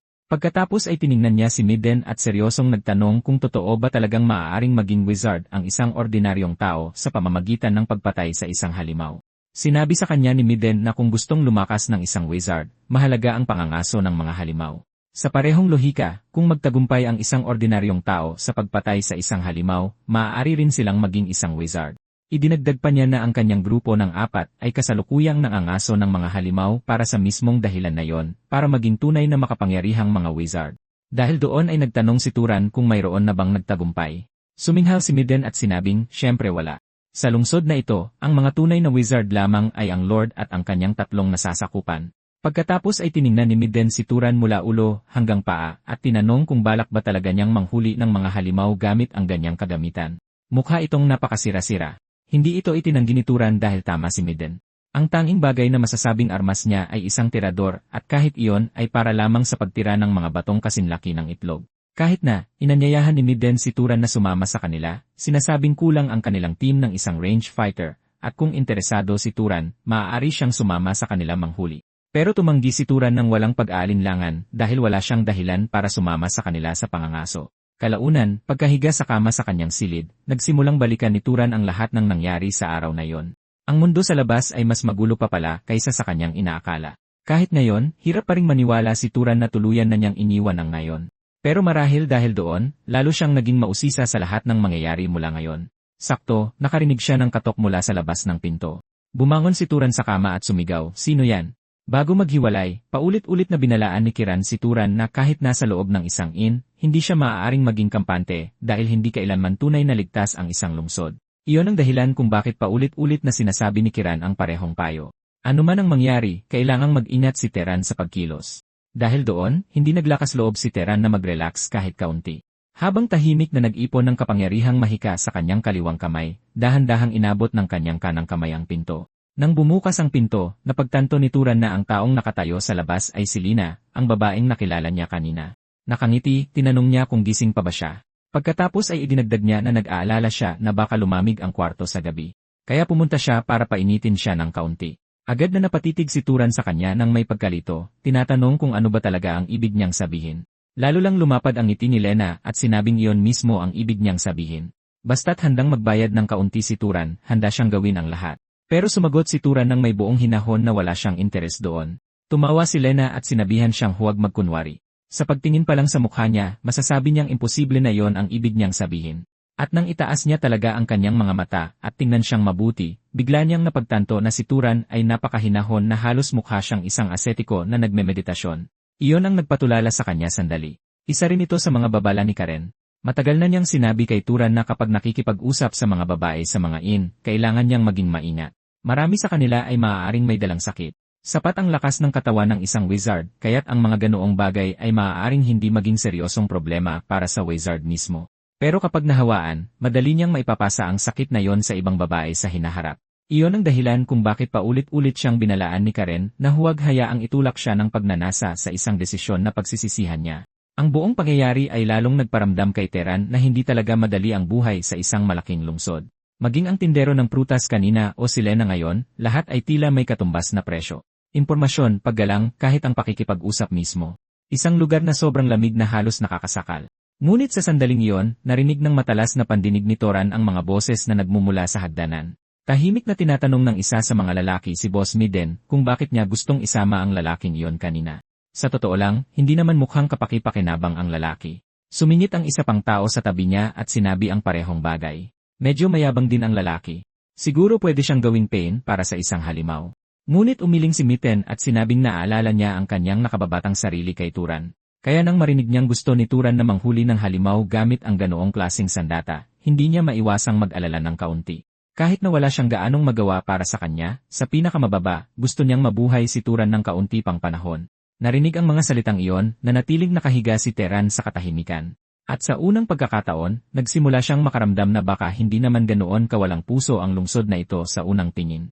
Kinabukasan, pumunta si Teran sa City Hall na binanggit ni Lina. Tumingin ang empleyado sa front desk habang papalapit si Turan at nagtanong, ano ang kailangan mo? Direktang sumagot si Turan na gusto niyang manghuli ng mga halimaw at pumunta siya para kumuha ng bounty. Ang totoo, nasabi na ito sa kanya ni Kier noon pa. Ang mundong ito ay hindi kailanman pipiliing maging mabait sa sinuman sa sarili nitong kagustuhan, at wala rin itong dahilan para gawin ito.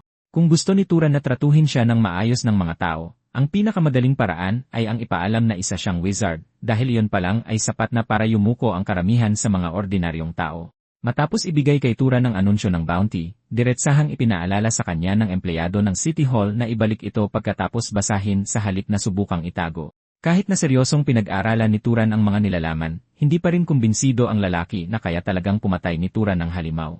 Ganoon pa man, binalaan niya ito na kung talagang makakapatay siya, kailangan niyang itapon ng maayos ang bangkay at huwag na huwag itong iwang nakakalat sa labas ng lungsod. Kung mabibigo ang isang wizard na ikalat ang natitirang kapangyarihang mahika sa tamang oras, magiging isang wraith ang bangkay. At sa ilalim ng mga batas ng lungsod na yon, ang pagpatay sa isang halimaw at pag-iwan sa bangkay nito ay may pinakamabigat na parusa.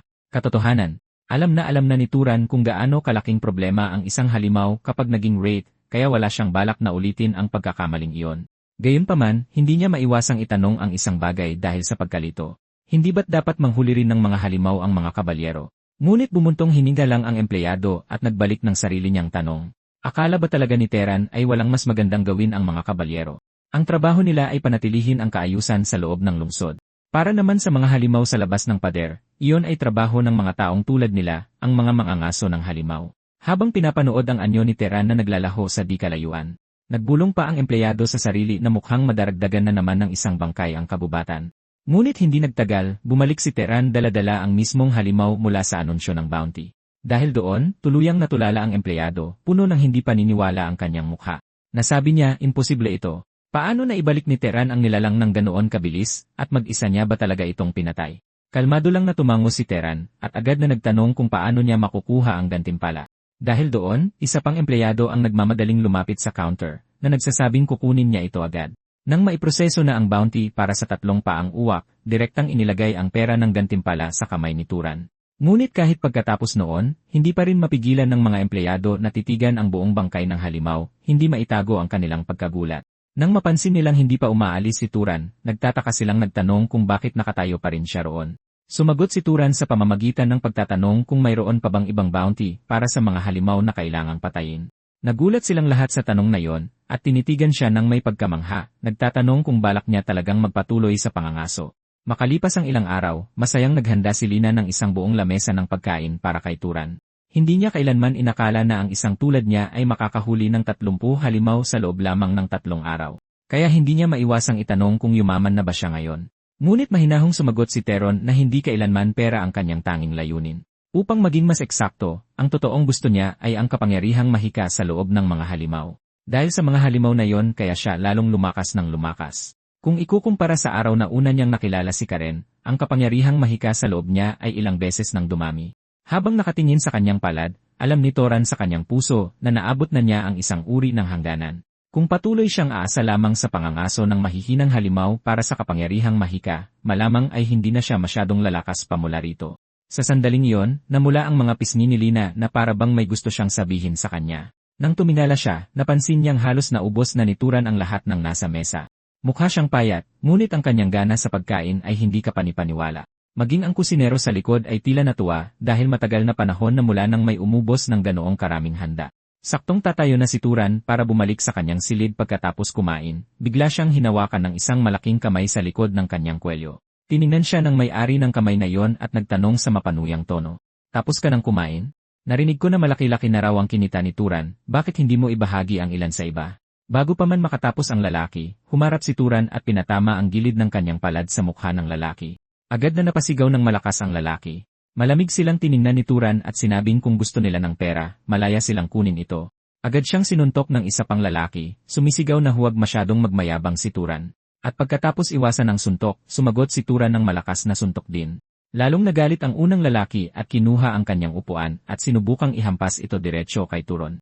Ngunit bago pa man siya maabot ng upuan, sinalag ito ni Turon gamit ang isang kamay. Pagkatapos ay itinaas niya ang kanyang kaliwang kamay at gumawa ng isang magaan na pitik gamit ang kanyang mga daliri. Ang mukhang isang simpleng pitik lang sa noo, ay nagpatalsik sa lalaki sa kabilang dulo ng silid.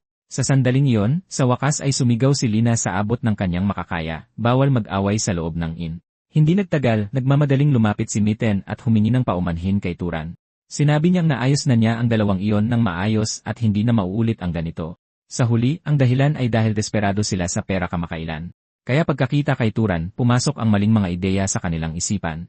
Pagkatapos mismo niyon, kinalagkad ni Midden ang dalawang lalaki, at pinahingi sila ng tawad ng personal kay Turan.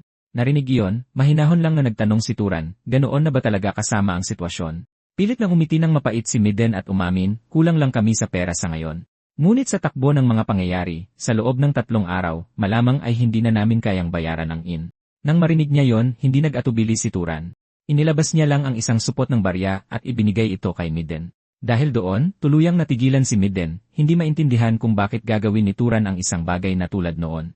Ngunit ipinaliwanag lamang ni Turan na ito ay kabayaran para sa kaunting kabaitan na ipinakita sa kanya ni Midden noon. Tutal, minsan ang sinabi ni Midden na nag-aalala siya para sa kaligtasan ni Turan at gusto pa siyang isama. Itatanong na sana ni Midden kung paano nalaman iyon ni Turan. Ngunit bago pa niya magawa iyon, pinutol siya ni Turan at sinabing, walang libreng pagkain sa mundong ito. Kaya bayaran mo na lang ako ng impormasyon. Nang marinig iyon, hindi nag-atubili si Midden kahit isang segundo. Agad niyang dinibdib ang kanyang dibdib at sinabing ang pagkuha ng impormasyon ay kanyang espesyalidad at sasabihin niya kay Turan ang lahat ng kanyang nalalaman. Lumipas pa ang ilang araw na ganoon lang at nagpa siya si Turan na pagkatapos ng susunod na pangangaso, iiwan na niya ang lungsod. Nakakalap na si Midden ng impormasyon para sa kanya tungkol sa susunod na lungsod. Kaya naramdaman ni Turan na halos oras na para sa kanya na pumunta roon. At higit pa roon, ang impormasyong dala ni Midden ay naging mas kapaki-pakinabang kaysa sa inaasahan niya. Kung titingnan sa ganoong paraan, hindi naman talaga masamang tao si Midden. Wala siyang karanasan o kasanayan ni Karen. Ngunit marahil dahil doon, mas naramdaman niyang mas tapat at mabait siya. Ngunit sa sandaling iyon, naamoy ng matalas na pang-amoy ni Teron ang isang kakaibang amoy sa hangin. Isang pakiramdam ng pagkabalisa ang agad na bumangon sa loob niya. Ang magagawa niya lang ay tahimik na umasa na mali ang kanyang hinala. Nang marating ni Turan ang isang malaking puno na may mga marka ng kuko ng isang halimaw, agad niyang sinimulang suriin ang paligid ng may pag-ingat. Pagkatapos ay natanaw niya ang isang taong puno ng dugo na nakasandal sa puno, halos hindi na kumakapit doon. Nagdilim ang ekspresyon ni Turan dahil malinaw na ang taong iyon ay isa sa mga kasamahan ni Miden sa paglalakbay. Sa sandaling iyon, alam niyang ang kanyang naunang hinala ay naging katotohanan na. Habang tinitingnan ang bangkay na halatang matagal ng patay, hindi mapigilan ni Turan na bumulong sa kanyang sarili. Ano ba talaga ang nangyari dito at saan napunta si Miden? Sa sandaling iyon, isang lalaki malapit sa ibang puno, na kumakapit pa sa huling hininga, ay nagsimulang manginig habang nagsasalita. Dalawang salita lang ang pilit niyang binigkas, kuneho. Isang kuneho ito. Sinundan ang tingin ng lalaki, agad na nakita ni Turan ang nilalang sa di kalayuan nang umangat-ngat sa isang bangkay. Ang halimaw na kuneho ay balot sa magaspang na balahibong parang sa kambing at kahit ang mga tainga niya at paa nito ay may tumubong matutulis na pangil. Dahil sa nakita, tumigas ang mukha ni Turan at sa likas na pakiramdam, lalo siyang naging maingat. Sa sumunod na segundo, sumugod ang halimaw na kuneho diretso sa kanya at agad namang tumalon si Turan sa gilid. Ngunit kahit nasa ere pa, nakaramdam si Turan ng matinding gulat sa kanyang dibdib. Sobrang bilis ng nilalang na ito. Muntik na siyang masalpok kanina lang. Sa sandaling lumapag muli ang kanyang mga paa, inihampas ni Turan ang kanyang latigo ng pastol paabante. Kasabay nito, inatras niya ang kanyang kaliwang paa at pumwesto sa isang tindig na puno ng nakaimbak na lakas. Sa sumunod na sandali, humagupit ang latigo ng may pambihirang bilis. Ilang bato ang tumalsik patungo sa halimaw na kuneho halos kaagad. Ngunit sa ilang mabilis na paghampas lang, nadurog ng nilalang ang bawat isa sa mga ito nang walang kahirap-hirap. Nanlumo ang puso ni Turan. Hindi niya inaasahan na ang nilalang na ito ay hindi lang napakabilis, kundi napakagaling din sa pagdepensa sa mga paparating na atake. Sa sandaling iyon, bahagyang itinaas ng halimaw na kuneho ang isa sa mga paa nito, malinaw na nag-ipon ng lakas para sa isa pang pagsugod. Sa sumunod na sandali, muli itong sumugod kay Turan. Ang hindi nito inaasahan ay ito. Agad na naglaho si Turan sa kanyang kinatatayuan. Nang pilit na itinigil ng nilalang ang pagsugod nito, lumitaw na si Turan sa likod nito at iwinasiwas ang kanyang maikling talim. Bumaon ang kutsilyo diretsyo sa liig nito sa isang malupit na saksak. Pagkatapos ay agad na tumulak si Turan at umatras ng mabilis. At habang muli siyang naglaho sa buhangin at alikabok, biglang sumugod ang halimaw na kuneho sa eksaktong lugar kung saan siya nakatayo kanina lang. Ang matutulis na kuko ay pumunit sa isang puno at hinati ito sa gitna. Pagkatapos noon, nagwala ito, paulit-ulit na umatake ng may parehong kalupitan tulad ng dati. Sa ilang hininga lang, ang makapal na bahagi ng kakahuyan ay napunit at nag-iwan ng malaking puwang. Ngunit kahit pagkatapos ng lahat ng iyon, hindi pa rin ito mahuli kahit ang kaunting bakas ni Turan, at sa huli, tanging naigawa nito ay itinala ang ulo at magpakawala ng isang galit na sigaw. Ngunit habang patuloy na umaagos ang dugo mula sa malaking sugat sa liig nito, sa wakas ay sumuray-suray at bumagsak ang halimaw na kuneho, hindi na muling makatayo. Sakalang dahan-dahang lumitaw muli ang anyo ni Turan sa di kalayuan. Maingat niyang pinagmasdan ang nilalang sandali, pagkatapos ay itinaas ang kanyang palad patungo rito, habang nabuo ang isang malinaw na intensyon sa kanyang isipan. Sa sumunod na segundo, isang agos ng enerhiya ang umangat mula sa bangkay at dumaloy diretsyo sa kanyang kamay. Ang mahikang kapangyarihan na kanyang sinipsip ngayon ay ganap na naiba sa mga nakuha niya dati. Mas malaki pa ito kaysa sa kapangyarihan mula sa halimaw na parang panther na una niyang nakaharap. Ngunit sa sandaling iyon, isang mahinang boses ang biglang narinig sa kanyang tabi. Hindi makapaniwalang sinabi ng lalaki na hindi niya inaasahan na isa ring wizard si Turan. Ngunit kung ganoon, bakit niya itinago ang kanyang lakas sa lahat ng panahong ito? Hindi na nag-abala si Turan na magpaliwanag. Tinanong lamang niya na may bahid ng pagsisisi kung mayroon ba sa kanilang apat na gamit na kailangang ibalik sa kanilang mga pamilya. Ngunit bumulong lang ang lalaki na hindi na kailangan at pagkatapos ay dahan-dahan siyang tumigil sa paghinga. Habang tinitingnan ang bangkay ni Miden na nakahandusay sa kanyang harapan, hindi maiwasan ni Turan na maalala ang isang bagay na sinabi sa kanya ni Miden dati. Sinabi ni Miden na sa malapit, mayroong isang malaking lungsod na tinatawag na Aurum at sa lungsod na iyon ay mayroong isang lugar na kilala bilang Aklatan. Ayon sa kanya, ang aklatang iyon ay naglalaman ng 10,000 aklat. Ngunit hindi ito isang lugar na basta-basta na lang mapapasukan ng kahit sino. Sinabi ni Miden na mga wizard lang ang pinapayagan sa loob. Noong panahong iyon, iniisip pa ni Turan kung sulit ba talagang pumunta doon. Ngunit ngayon, nakapagdesisyon na siya. Pupunta siya sa dakilang lungsod na dating binanggit ni Miden, ang Aurum, at ganoon na lang, ang malaking lalaki na minsang nagpakita ng kabaitan, kahit sa isang estranghero ay wala na. Nag-iwan yon kay Turan ng bahagya, ngunit nananatiling panghihinayang. Maaari lamang siyang umasa na natagpuan ni Miden ang kapayapaan saan man siya napunta. Ilang araw ang lumipas, dumating si Turan sa isang bagong lugar at pumila sa mahabang linya para makapasok sa lungsod. May panahon na inakala niyang sapat na ang isang maliit na lungsod tulad ng Muri para mamangha siya. Ngunit ngayon ay may isang lungsod sa kanyang harapan na mas lubos na yumanig sa kanya, at ang lungsod na iyon ay ang dakilang lungsod ng Aurum. Dito, kahit ang pagpasok sa lungsod ay nangangailangan ng pagpila at napakarami ng mga taong dumadaan. Habang tinitingnan ang mga bantay sa tarangkahan na nagsusuri para sa mga wanted na kriminal, hindi maiwasan ni Turan na isipin na ito ay tunay na isang dakilang lungsod. Maging ang mga sistema nito ay ganito kahigpit at kumpleto. Ngunit nang sa wakas ay si Turan na ang susunod, biglang itinaas ng isa sa mga bantay ang kanyang kamay at pinigilan siya. Kumunot ang noo ng lalaki sa pandidiri at sinabing ngayon lang siya nakakita ng damit na ganoon karumi sa buong buhay niya. Kung gustong pumasok ni Turan, kailangan muna niyang maglinis ng sarili. Matapos ang kaunting hirap, sa wakas ay nagawa ni Turan na linisin ang kanyang sarili, at saka lamang siya tuluyang nakapasok sa Aurum. Pagkapasok sa lungsod, ang pinakaunang ginawa niya ay hanapin ang aklatan na minsan nang nabanggit ni Midden. Ang gusaling nakatayo sa kanyang harapan ay napakaringal na talagang ikinagulat niya. Hindi niya maiwasang isipin kung ang lugar mismo ay itinayo gamit ang mahika. Nakita niya ang mga bantay na nakaposte sa pasukan. Lumakad siya ng diretsyo at sinabing gusto niyang pumasok. Ngunit malamig na sinabi sa kanya ng bantay na ito ay isang aklatan na para lamang sa mga wizard. Kalmadong sumagot si Turan na isa siyang wizard. Hindi siya pinaniwalaan ng bantay ni isang segundo. Sa halip, na may hayagang paghamak at galit, pasigaw niyang sinabi, paanong ang isang taong tulad mo ay magiging isang wizard? Pinagbantaan pa niya ito, sinasabing, kung magpapanggap kang isang wizard, hindi kita palalagpasin ng basta-basta. Sa sandaling lumabas ang mga salitang iyon sa kanyang bibig, isang pulang kislap ng mahikang kapangyarihan ang nagsimulang mag-ipon sa palad ng bantay. Ngunit, bahagya lamang itinaas ni Turan ang kanyang mga mata.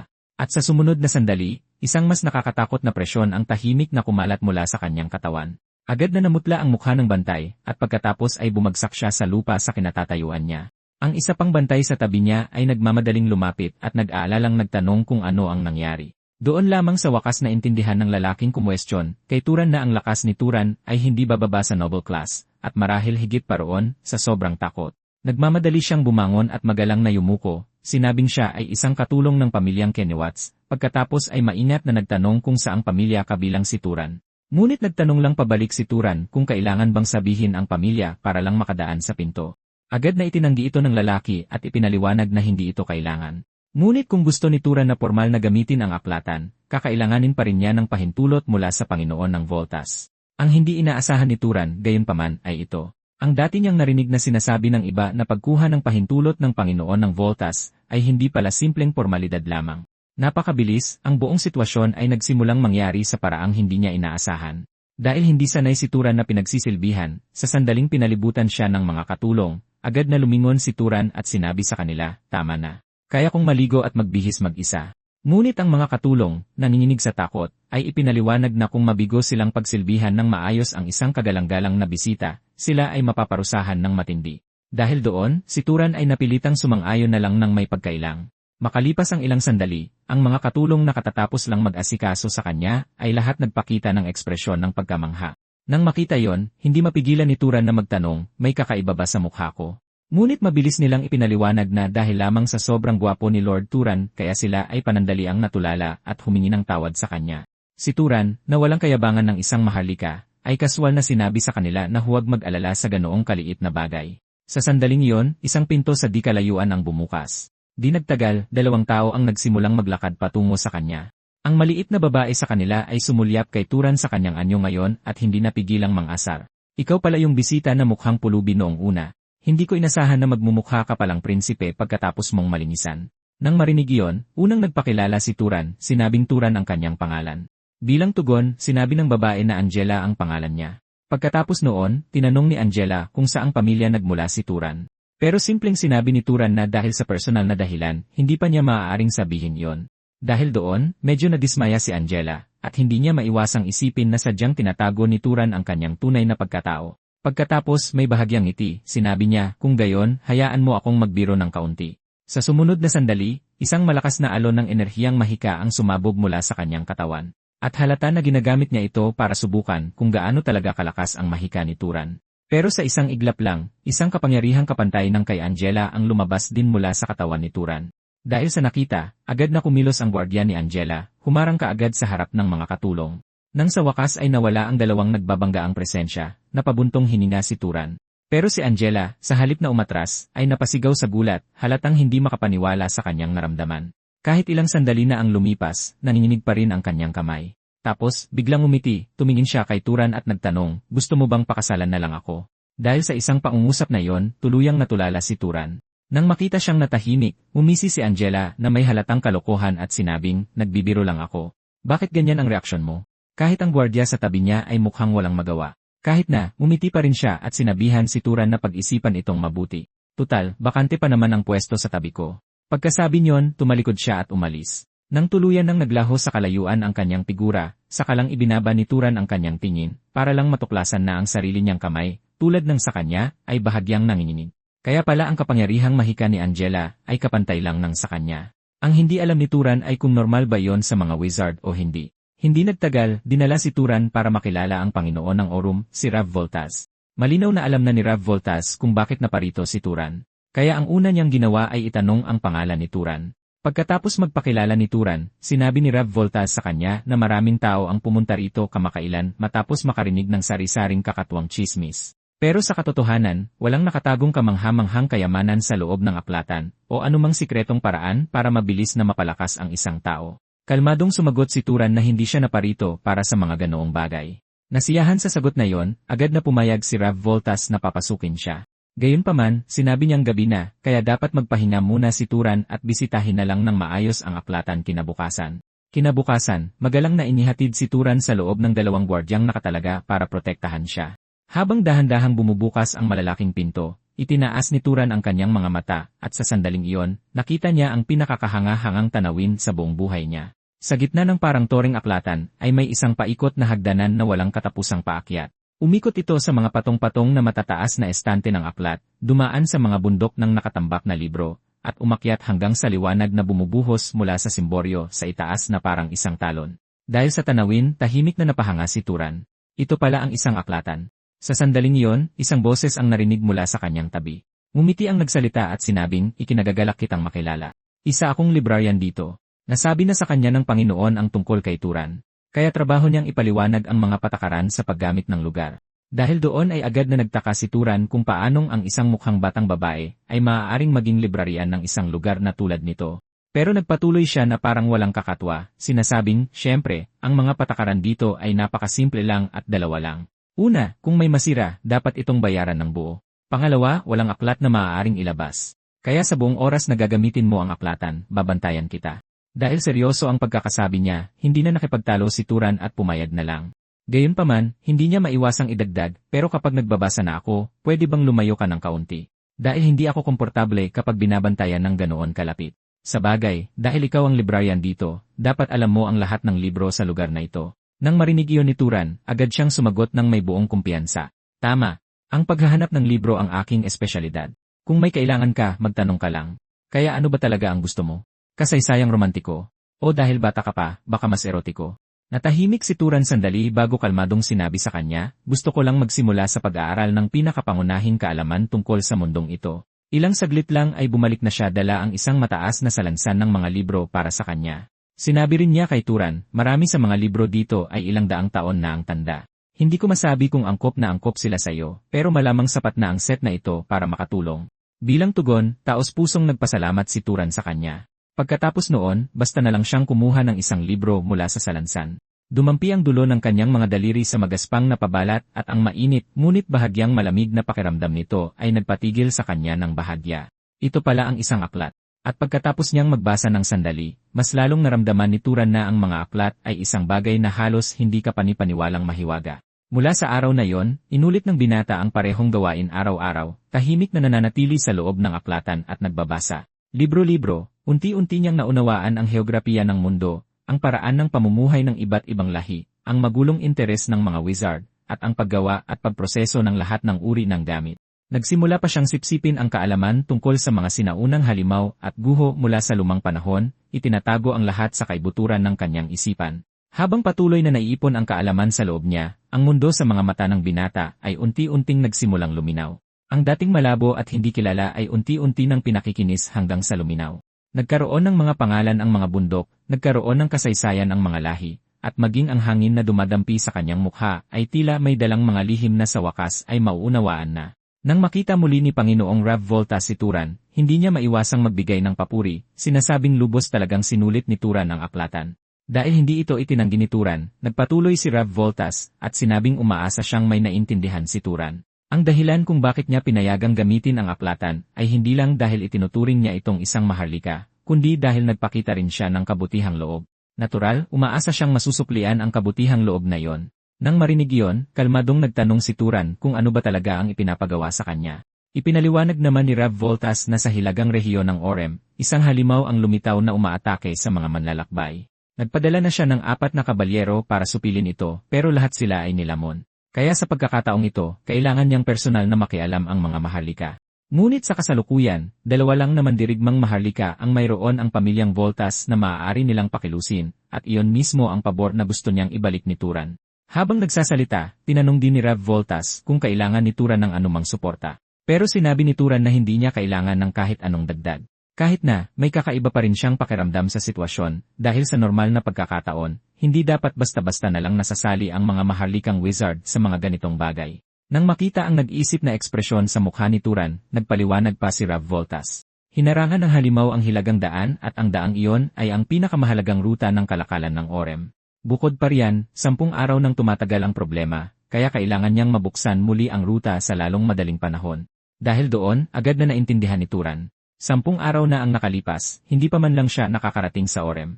Kaya pala ito ang totoong dahilan kung bakit naging mabilis si Rav Voltas na payagan siyang gamitin ang aklatan. Kinabukasan, paalis na si Turan sa mga tarangkahan kasama ang isang grupo ng mga ngaso. Sa unahan, tamad na itinaas ni Angela ang 2 kamay at sinabing, kakaiba talaga si Ama. Isinasama pa niya ang isang bisita sa pangangaso ng halimaw ngayon.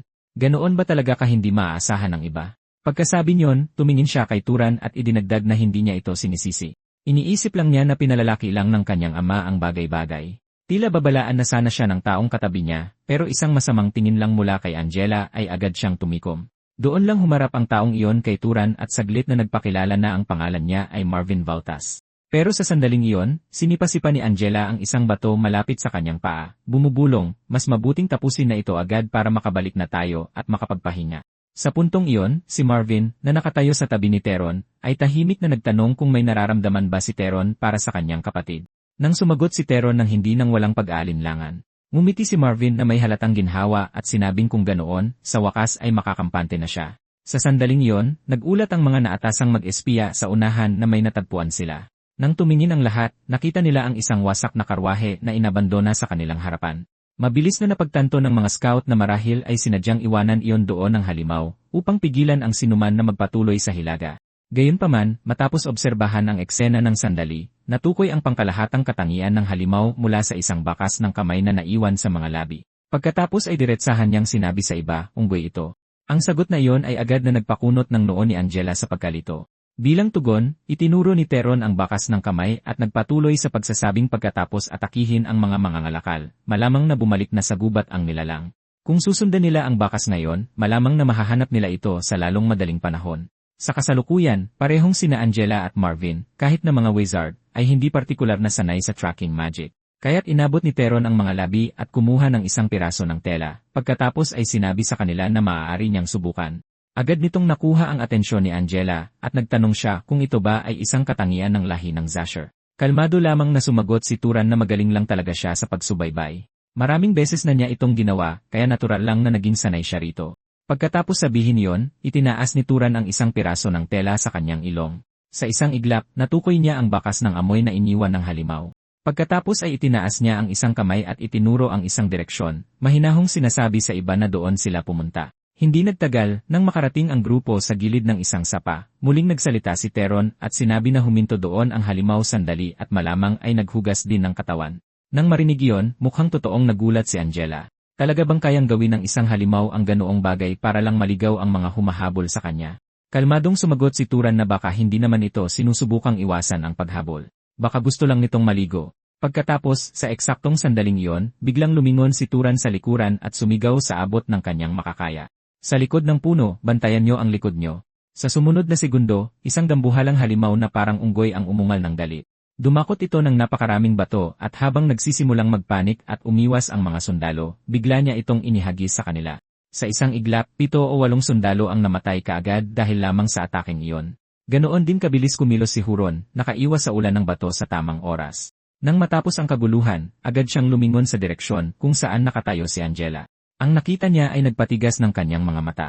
Ginamit ni Marvin at Angela ang mga katawan ng mga kalapit na sundalo bilang panangga para harangin ang atake. At pagkatapos noon, itinapon nila ang mga katawan na parang walang kwentang basura.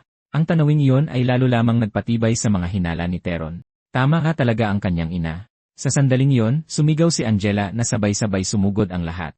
Itinaas ng mga nakaligtas na sundalo ang kanilang mga sandata at sumugod sa unggoy ng walang pag-aalinlangan. Ngunit bago pa nila ito maabutan, umikot ang nilalang at tumakbo patungo sa likuran. Nang makita yon, agad siyang hinabol nina Angela at Marvin. Ngunit masyadong mabilis ang unggoy at walang sinuman sa kanila ang makahabol. Tapos biglang natigilan si Angela nang may dumaang bagay sa napakabilis na tulin. Isang maliit na bato ang pinakawalan mula sa pinakalikuran ng grupo.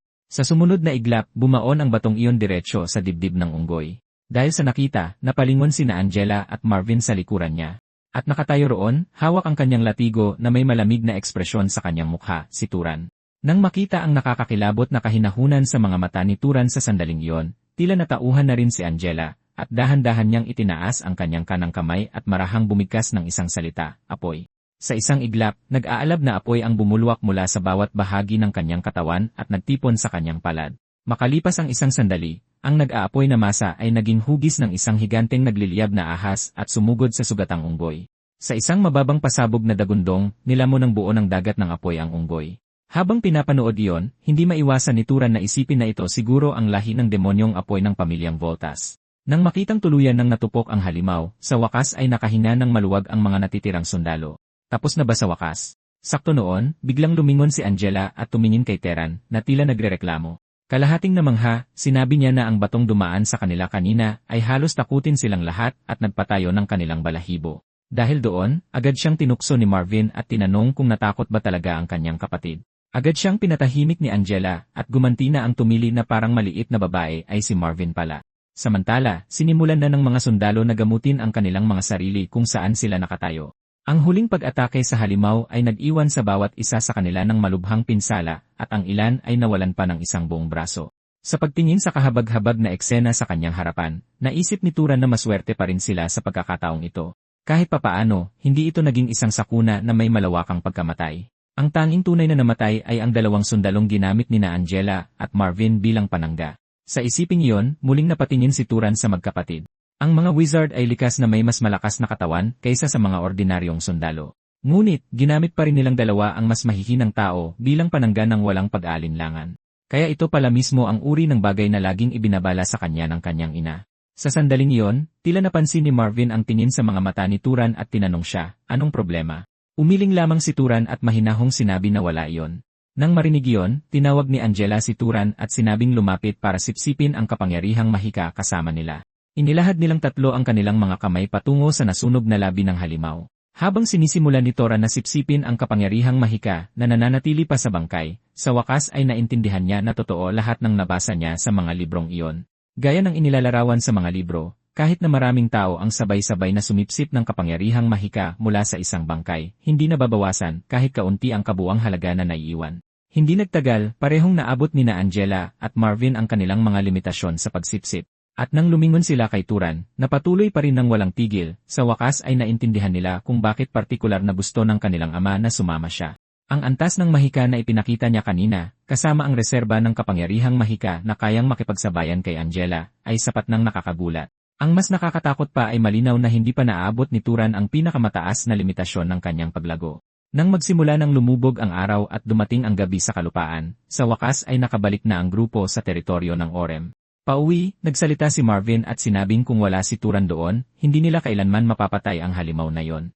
Mula sa simula, maging sa pagsubaybay o sa pagtama ng bato na nagpabagsak sa nilalang, si Turan ang naging susi sa bawat hakbang. Ngunit iwinaksi lang ni Turan ang papuri at sinabing wala itong espesyal.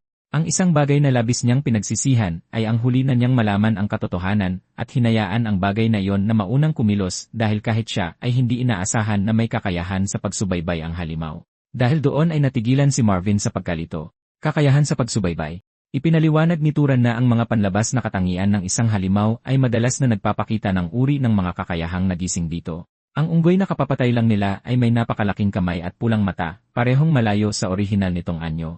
Kaya napagpasyahan ni Taron na malamang ay nagising ang nilalang sa isang bagay tulad ng isang power-based na kakayahan sa paghagis kasama ng uri ng paningin na nagpapahintulot sa kanya na magmasid sa malalayong distansya o kahit na makakita sa loob mismo ng gubat. Dahil doon ay mukhang totoong nagulat si Marvin. Nahirapan siyang maniwala na nagawa ni Turan na malaman ang lahat ng iyon sa napakaikling panahon. Dito, kalmado lamang na sumagot si Turan. Sa totoo lang, nakakita lang ako ng libro tungkol sa mga halimaw sa silid-aklatan na nagpatulala sa kanilang dalawa.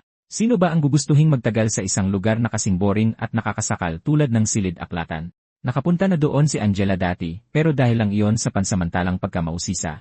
Napakakapal at napakahirap ng mga libro sa loob kaya't hindi pa siya nakakalahati sa isang tomo bago umalis dahil hindi na niya matiis. Nang makita yon, sinabi ni Turan sa kanila, kung magkakaroon kayo ng pagkakataon ulit, dapat direkta ninyong tanungin ang librarian.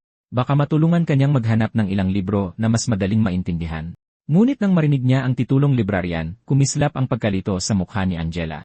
Hinimas niya ang kanyang baba at seryosong nag-isip sandali bago nag-aalangang nagtanong kay Turan. Mayroon ba talagang ganoong tao sa aklatan? Hindi nagtagal, bumalik muli si Turan sa aklatan. Sa sandaling itinulak niya ang pinto, sinalubong siya ng librarian na may matinding kagalakan. Maligayang pagbabalik, Turan. Noon lamang biglang napagtanto ni Turan na maaaring masyado niyang minamaliit ang mga bagay-bagay noon. Tutal, kahit knight o karaniwang tao, walang sinuman sa isang lugar na tulad nito ang basta-basta na lang tatawag sa isang maharlika sa kanilang unang pangalan. Sa Orem, ang pinakapangunahing paraan para tawagin ang isang maharlika ay dapat may paggalang tulad ng Honor Lord. Gayunpaman, ang maliit na nilalang sa harap niya ay hindi mukhang isang ordinaryong librarian. Kaya nagpasya siyang direktang itanong sa kanya kung paano niya nalaman ang kanyang pangalan. Nang marinig niya iyon mula kay Turan, isang makahulugang ngiti ang sumilay sa gilid ng kanyang labi. Pagkatapos ay bahagya siyang sumandal sa gilid ng mesa. Pagkatapos lamang noon ay tinanong niya ito sa mapanuksong tono, ngayon mo lang ba talaga ito napapansin? Pagkatapos ay sinabi niya sa kanya na nalaman niya ang pangalan niya mula sa kanyang permit at hanggat nasa loob siya ng aklatan, halos walang nakakatakas sa kanyang paningin. Nang marinig iyon, tinanong ni Turan kung paano niya ba dapat siyang tawagin. Sumagot siya na wala naman talaga siyang tunay na pangalan, kaya maaari niya itong tawagin sa kahit anong gusto niya. Kung gusto niya, maaari pa siyang pumili ng mas magandang titulo para sa kanya tulad ng minamahal ni Turan. Gayunpaman, sumagot si Turan nang hindi nagbabago ang ekspresyon. Kung ganoon, tatawagin na lang kitang librarian. Agad siyang nagreklamo na may halatang pagkadismaya. Bakit bigla kang naging formal? Ilang araw lang ang nakalipas, inuutusan mo ako ng walang pag-aalinlangan, at ngayon ay tinataboy mo ako ng ganito. Sa totoo lang, medyo naiilang ako. Nang makitang bigla siyang lumapit, kusang umatras si Turan ng ilang hakbang at mabilis na itinanggi na inutusan niya ito ng ganoon. Sinabi rin niya na huwag masyadong lumapit dahil hindi siya komportable. Pagkatapos, hindi mapigilan ang kanyang kuryosidad, tinanong ni Turan, isa ka ba talagang wizard na natira mula sa sinaunang panahon?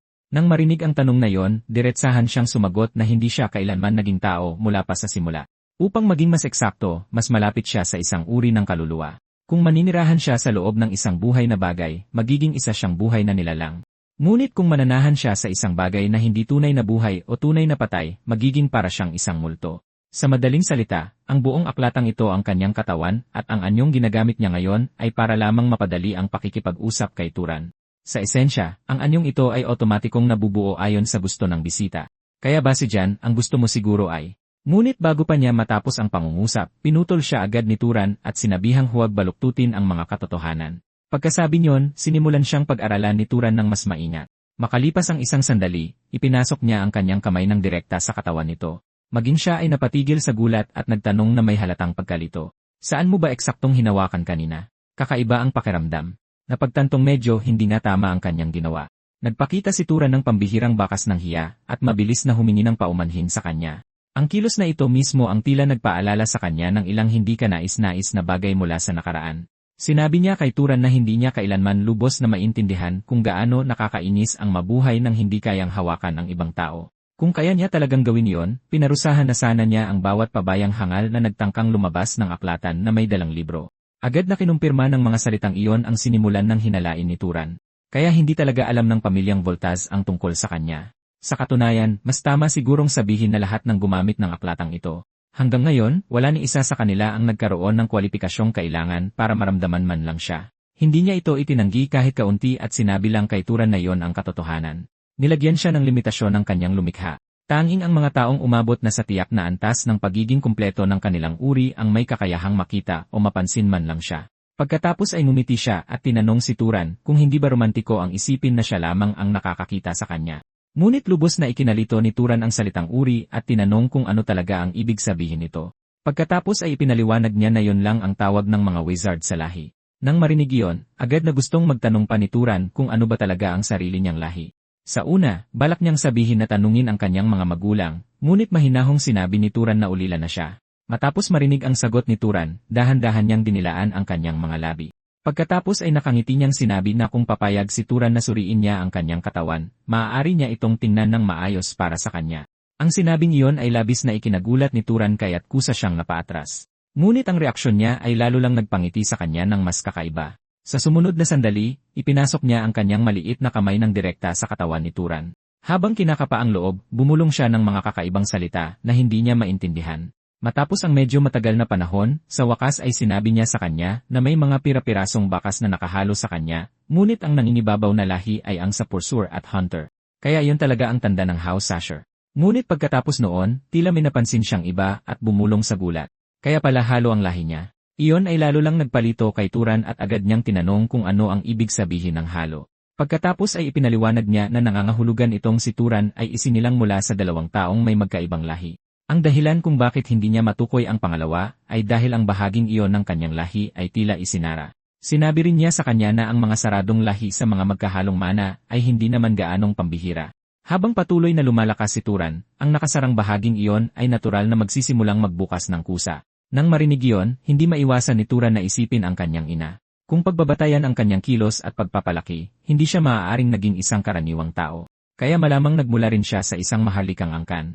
Bagamat marahil ay humina na ang kanyang dugo hanggang sa punto na hindi na nito kayang suportahan kahit ang antas ng mahika ng isang knight. Matapos sa wakas ay mapagtagpi-tagpi ang lahat, buong pusong nagpasalamat si Turan sa kanya, ngunit mumiti lang ito at sumagot, kung talagang nagpapasalamat ka, manatili ka na lang dito ng isa pang buwan. Nang malaman niya ang tunay na pagkatao ng espiritu ng aklatan, tumigil si Turan sa tahimik na pagbabasa ng mag-isa at sa halip ay nagsimulang magtanong sa kanya ng sunod-sunod tungkol sa nilalaman ng mga libro. Sa kanyang pagkagulat, hindi niya ito ininda kahit kaunti.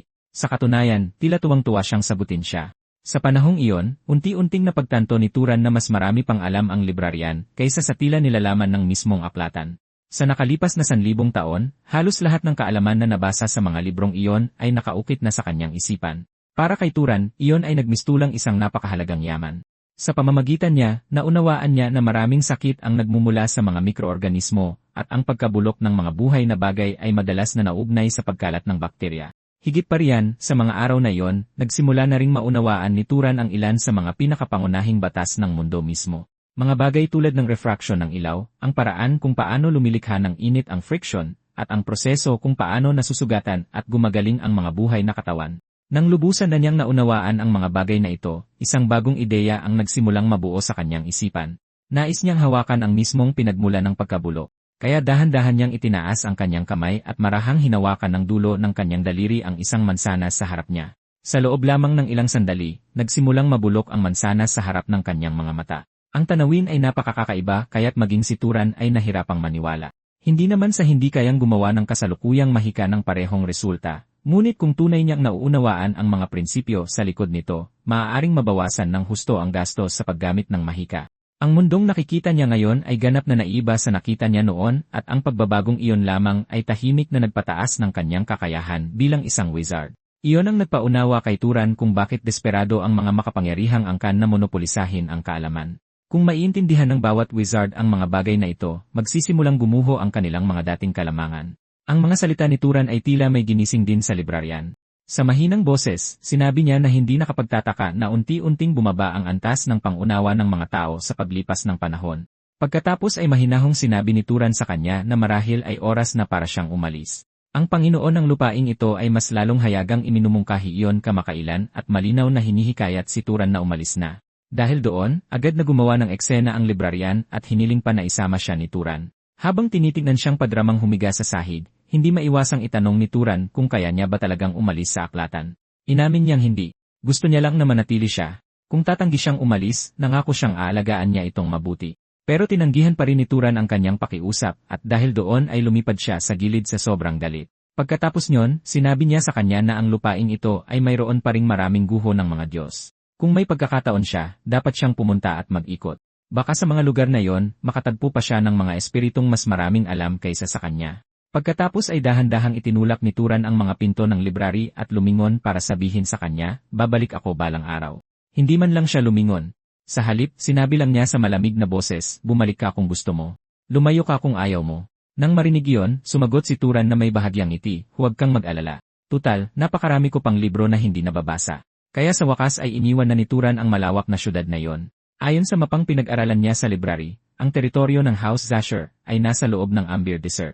Ang lupaing iyon ay nasa silangan ng Orem at iyon ang magiging susunod na destinasyon ni Turan dahil doon, balak niyang maghanap ng mga palatandaan tungkol sa kanyang mga magulang. At kaya, muling nagsimula sa kanyang paglalakbay ang batang pastol. Ganoon pa man, hindi hinayaan ni Turan ang sarili na mainip dahil dito. Kung talagang nakatakdang maglaho ang mga palatandaang iyon, matagal na sana silang tuluyang nawala sa nakalipas na 18 taon. At kung buhay pa ang mga taong konektado sa mga palatandaang iyon, hindi naman sila mabubura sa mundo dahil lang medyo nahuli si Turan. Wala siyang ideya kung gaano na siya katagal naglalakad ng isang biglaang tunog ang kumuha ng kanyang atensyon. Iyon ay ang hiyaw ng isang kabayo. Nang hawiin ni Turan ang damo at tumingin sa pinagmulan ng ingay, nakita niya ang isang malakas at matipunong kabayo na maprotektang nakatayo sa ibabaw ng isang taong nakahiga sa lupa. Nakaharap sa kabayong iyon ang dalawang nilalang na may kulay ubing balat at puting-puting buhok. Nagsalita ang isa sa kanila na may halatang pangungutya sa boses. Ang hirap naman nito. Para sa isang simpleng hayop, medyo malakas siya. Mukhang kailangan muna nating humanap ng paraan para makalusot. Habang sinasabi niya yon, dahan-dahan niyang ibinuka ang kanyang mga daliri at isang kakaibang kulay ubing mahika ang nagsimulang mag-ipon sa kanyang kamay. Dahil sa nakakatakot na mahikang iyon, nagsimulang kumibot at gumalaw muli ang mga bangkay na nakahandusay sa malapit. Sa sandaling makita iyon ni Turan, agad niyang naintindihan. Malamang na ang dalawang ito ay mga Dark Elf, at ang ginamit nila ay halos tiyak na ang necromancy na nabasa niya dati sa mga libro. Ganoon pa man, nag-atubili si Turan saglit, hindi sigurado kung dapat ba siyang makialam. Wala siyang paraan para malaman kung ang taong nakahandusay ang unang umatake sa mga Dark Elf o kung sila ang unang umatake sa kanya. Ngunit habang tinitimbang pa ni Turan ang tanong na yon, biglang dinampot ng isa sa mga Dark Elf ang kanyang putol na braso at isinubo ito sa kanyang bibig, ninunguya ng walang anumang pag-aalinlangan. Ang babaeng Dark Elf sa tabi niya ay kaswal na nagtanong, kaninong braso yan? Bigyan mo rin ako ng isa. Ngunit ang lalaking Dark Elf, na umunguya pa rin, ay tumanggi at bumulong. Hindi ba't kumuha ka na ng isa kanina? Nanlamig ang puso ni Turan sa nakita, kaya mga kanibal pala sila. Sa sumunod na segundo, inaktibo niya ang kanyang pagtatago. Ang babaeng Dark Elf ay nagrereklamo pa rin ng may pandidiri. Ang mga lalaking tao ay napakabalahibo. Nakakasira talaga ng gana. Isang bato ang humagibis sa hangin at agad na dinurog ang ulo ng lalaking Dark Elf na lumulunok ng laman. Sumabog palabas ang kulay ubing dugo at tumalsik sa mukha at katawan ng babaeng Dark Elf. Kasabay nito, ang undead beast na ipinatawag ng lalaking Dark Elf ay bumagsak at naging isang lusak ng itim na putik. Ang biglaang pangyayaring iyon ay nag-alis ng lahat ng bakas ng kahinahunan mula sa babaeng Dark Elf. Sa isang iglap, hinila niya pabalik sa kanyang tabi ang lahat ng undead beast na kontrolado ng kanyang necromancy. Pagkatapos nyon, isa pang bato ang humagibis sa hangin. Ngunit sa pagkakataong ito, ang bato ay naharangan ng sungay ng isang undead beast na parang kambing. Agad-agad, inutusan ng babaeng Dark Elf ang lahat ng kanyang undead na nilalang na sumugod sa direksyon kung saan nanggaling ang bato. Sa isang malakas na kalabog, winasak ng isang undead beast na parang toro ang mga puno sa unahan, ngunit walang sinuman doon. Nang makita yon, agad na napagtanto ng babaeng Dark Elf na nakapagtago na si Turan, at ang isiping iyon ay nagpagalit sa kanya. Sa sumunod na sandali, ginamit niyang muli ang kanyang necromancy, at nagpatawag ng isa pang halimaw. Isa itong karimarimarim na bagay na hugis-lusak ng putik, na gumagamit ng pang-amoy o iba pang mas kakaibang amoy. Agad na natukoy ng nilalang na yon ang eksaktong lugar kung saan nagtatago si Turan. Dahil sa pagkakatuklas, agad na sumigaw ang babaeng Dark Elf. Nahanap din kita sa wakas. Sumpain kang demonyo. Pagkatapos nyon, agad na ipinasugod ng babaeng Dark Elf ang mga natitirang undead beast kay Turan. Ibinuka ni Turan ang kanyang dalawang kamay. At sa sandaling iyon, isang malaking bugso ng apoy ang nagsimulang mag-ipon sa kanyang mga palad. Makalipas ang isang saglit, sumabog ang nagliliyab na puwersa sa kanyang harapan. Ngunit ang tanging natupok ng apoy ay ang halimaw na parang putik. Ang undead na nilalang na parang toro naman ay sumugod sa gitna ng natitirang init at direktang bumangga kay Turan. Iyon ang nagtulak sa kanya para tumalon sa gilid at nanlumo ang kanyang puso. Ang mga nilalang na ito ay mas mahirap kalabanin kaysa sa kanyang inaasahan. Mabuti na lang at napatay na niya ang lalaking Dark Elf kanina. Ngunit sa sandaling iyon, isang matinding sakit ang dumaan sa kanyang binti, na nagpagulat sa kanyang buong katawan. Nang lumingon siya, nakita niyang nakakapit ang halimaw na putik sa kanyang binti. Nang walang anumang pag-aalinlangan, sinipa ito ni Turan palayo ng buong lakas. Ngunit sa sandaling iyon, muli siyang sinugod ng toro na halos hindi niya naiwasan kanina. Sa pagkakataong ito, wala nang lugar para umilag, at ang pagkakabangga ay nagpatalsik kay Turan sa hangin. Ang lakas ng pagtama ay napakalakas na sumabog ang dugo mula sa kanyang bibig. At habang nakahiga siyang humihingal, ang mga natitirang halimaw ay agad na lumapit para tapusin siya. Isang tingin lang sa bugbog saradong kalagayan ni Turan, at humalakhak ng malupit ang babaeng Dark Elf. Ngumisi siya ng malupit. Ito ang napapala mo sa pagpatay sa aking kalahi. Sisiguraduhin kong magmamakaawa ka para mamatay, pero hindi ka mamamatay. Ngunit bago pa siya matapos magsalita, sinipa siya ng malakas ng kabayong pandigma na nagpoprotekta sa amo nito. Sa walang tigil na pag-atake ng kabayo, nataranta ang babaeng Dark Elf at sumigaw pa ng tulong. Dahil doon, agad na lumingon ang dalawang undead beast na papalapit kay Turan, at sa kabayo na ibinaling ang kanilang atake. Ang kahihiyan kanina ay malinaw na nagtulak sa babaeng Dark Elf sa isang pagwawala. Nagnangalit ang kanyang mga ngipin, nanumpa siya, dudurugin ko ang kabayong iyan. Ngunit sa sumunod na segundo, sa isang mahinang tunog ng pagkabiyak, tumagos ang bato sa kanyang bungo. Ang katawan, na hindi na sinusuportahan ng ulo nito, ay bumagsak ng walang buhay sa lupa. At dahil patay na ang kanilang kumokontrol, ang mga natitirang undead beast ay mabilis na natunaw at naging lusak ng mabahong itim na puti. Kahit tapos na ang laban, ang pagsugod ng toro ay nag-iwan ng kumikirot na sakit sa ibabang bahagi ng tiyan ni Turan at nahihirapan siyang huminga. Napaluhod siya at halos hindi niya kayang manatiling tuwid. Sakto noon, ang kabayong buong tapang na lumaban para sa amo nito ay dahan-dahang lumapit sa kanya. Habang tinitignan ito, tahimik na nagpasalamat si Turan sa hayop. Salamat. Kung hindi ka nakialam kanina, baka namatay na talaga ako. Pagsapit ng gabi, nagsimula ng magising ang amo na nakahigang pinoprotektahan ng kabayo. Ngunit sa sandaling nakita niya ang naganap na labanan sa paligid niya, napasigaw siya sa gulat. Si Turan, na nakaupo sa tapat ng apoy, ay hindi gumawa ng kahit anong hindi kailangang galaw. Nang medyo kumalma na ang lalaki, nagtanong siya ng may pagkalito, sino ka ba talaga at bakit ka nandito? Nang magtanong ang lalaki kung ano ang nangyari, mahinahong ipinaliwanag ni Turan na siya ang nagligtas sa kanya mula sa mga Dark Elf. Sa sandaling iyon, dahan-dahan ding bumalik ang kabayong pandigma sa amo nito. Agad na lumiwanag ang mukha ng lalaki. Inabot niya para haplusin ang kabayo at marahang tinawag ang pangalan nito, Merrily. Nang makitang lumapit ang kabayo, pinuri rin ito ni Turan ng buong puso, sinabing napakatalino nito. Hindi lang ito pinrotektahan ng amo nito, kundi alam pa nitong ilipat siya sa mas ligtas na lugar. Pagkatapos nyon, nagpakilala ang lalaki bilang galing sa pamilya Borke, habang ibinigay naman ni Turan ang sarili niyang pangalan. Matapos ang maikling pag-uusap, nagsimulang ikwento ni Ekay ang nangyari sa kanya, at baka sa bawat salita niya ang pasasalamat. Hindi nagtagal, tinanong siya ni Turan kung paano nga ba siya nauwi sa pakikipag-away sa mga Dark Elf na yon. Ipinaliwanag ni Ekay na naglalakbay siya kasama ang kanyang mga kabalyero at tagapaglingkod nang bigla na lang silang atakihin ng mga nilalang na iyon nang walang babala. Narinig na niya noon na maaaring maging malupit ang ilan sa ibang lahi, pero hindi niya inasahan na magiging ganoon kalala ang mga pangyayari. Habang sinasabi niya yon, nagsimulang tumulo ang luha sa kanyang mukha. Nang medyo humupa na ang kanyang emosyon, humingi siya ng paumanhin kay Turan sa pagkawala ng kontrol, sinabing dahil lang iyon sa nawala ang mga taong pinakamahalaga sa kanya. Dahil doon, tinanong ni Turan kung pamilya niya ba ang mga namatay. Umiling si Ekay at sinabing hindi. Sila ang mga kabalyero at tagapaglingkod na nakasaksi sa kanyang paglaki, nag-alaga sa kanya, at nagpalaki sa kanya mula pagkabata. Nagulat si Turan sa mga salitang iyon. Kaya mayroon pala talagang mga maharlika na nagmamalasakit sa buhay ng mga ordinaryong tao. Pagkatapos nyon, nagpatuloy si Turan sa pagtatanong kung gaano karaming Dark Elf ang sumalakay sa kanya sa kabuuan. Kasabay nito, idinagdag niya na nakapatay na siya ng 2 sa kanila. Matapos mag-atubili sandali, sumagot si Ekay na yon na marahil ang lahat ng mga yon. Nang marinig iyon, dahan-dahang ipinikit ni Turan ang kanyang mga mata at ginamit ang sariling kakayahan upang suriin ang paligid. Makalipas ang isang sandali, kinumpirma niya na wala nang ang ibang Dark Elf sa malapit. Doon lang nagtanong si Ekay, sa mabigat na boses, kung mayroon bang apurahang misyon si Turan na kailangan niyang asikasuhin. Kalmadong sumagot si Turan na naglalakbay lang siya sa ngayon. Malinaw na ikinagulat iyon ni Ekay. Ang isang taong kasing lakas ni Turan ay dapat, sa lahat ng lohika, nagmula sa isang tanyag na marangal na pamilya. Kaya bakit pinili niyang maglakbay ng mag-isa? Pero umiling lang si Turan at sinabing hindi siya kasing lakas ng inaakala ni Ekay. Sa labanang iyon, nabigla lang niya ang isa sa kanila at napatay muna, saka nahirapan laban sa pangalawa. At kahit pa noon, nanalo lang siya dahil nakialam ang pulang kabayo nang gawin nito iyon. Pagkasabi niyon, hayagang ipinakita ni Turan ang kanyang kapangyarihang mahika. Si Eikay, bagamat hindi pa rin sigurado, ay naglabas din ng sarili niyang mahika. Habang nagsasalpukan ang dalawang daloy ng kapangyarihang mahika, napagtanto ni Turan na mas malakas pala talaga sa kanya si Eikay. Kung hindi niya sinipsip ang kapangyarihang mahika ng dalawang Dark Elf kanina, hindi niya kailanman matatapatan si Eikay. Samantala, gulat na gulat din si Eikay na nagawang talunin ni Turan ang dalawang Dark Elf Necromancer ng sabay. Higit pa roon, kayang makipagsabayan ng kapangyarihang mahika ni Turan sa kanya.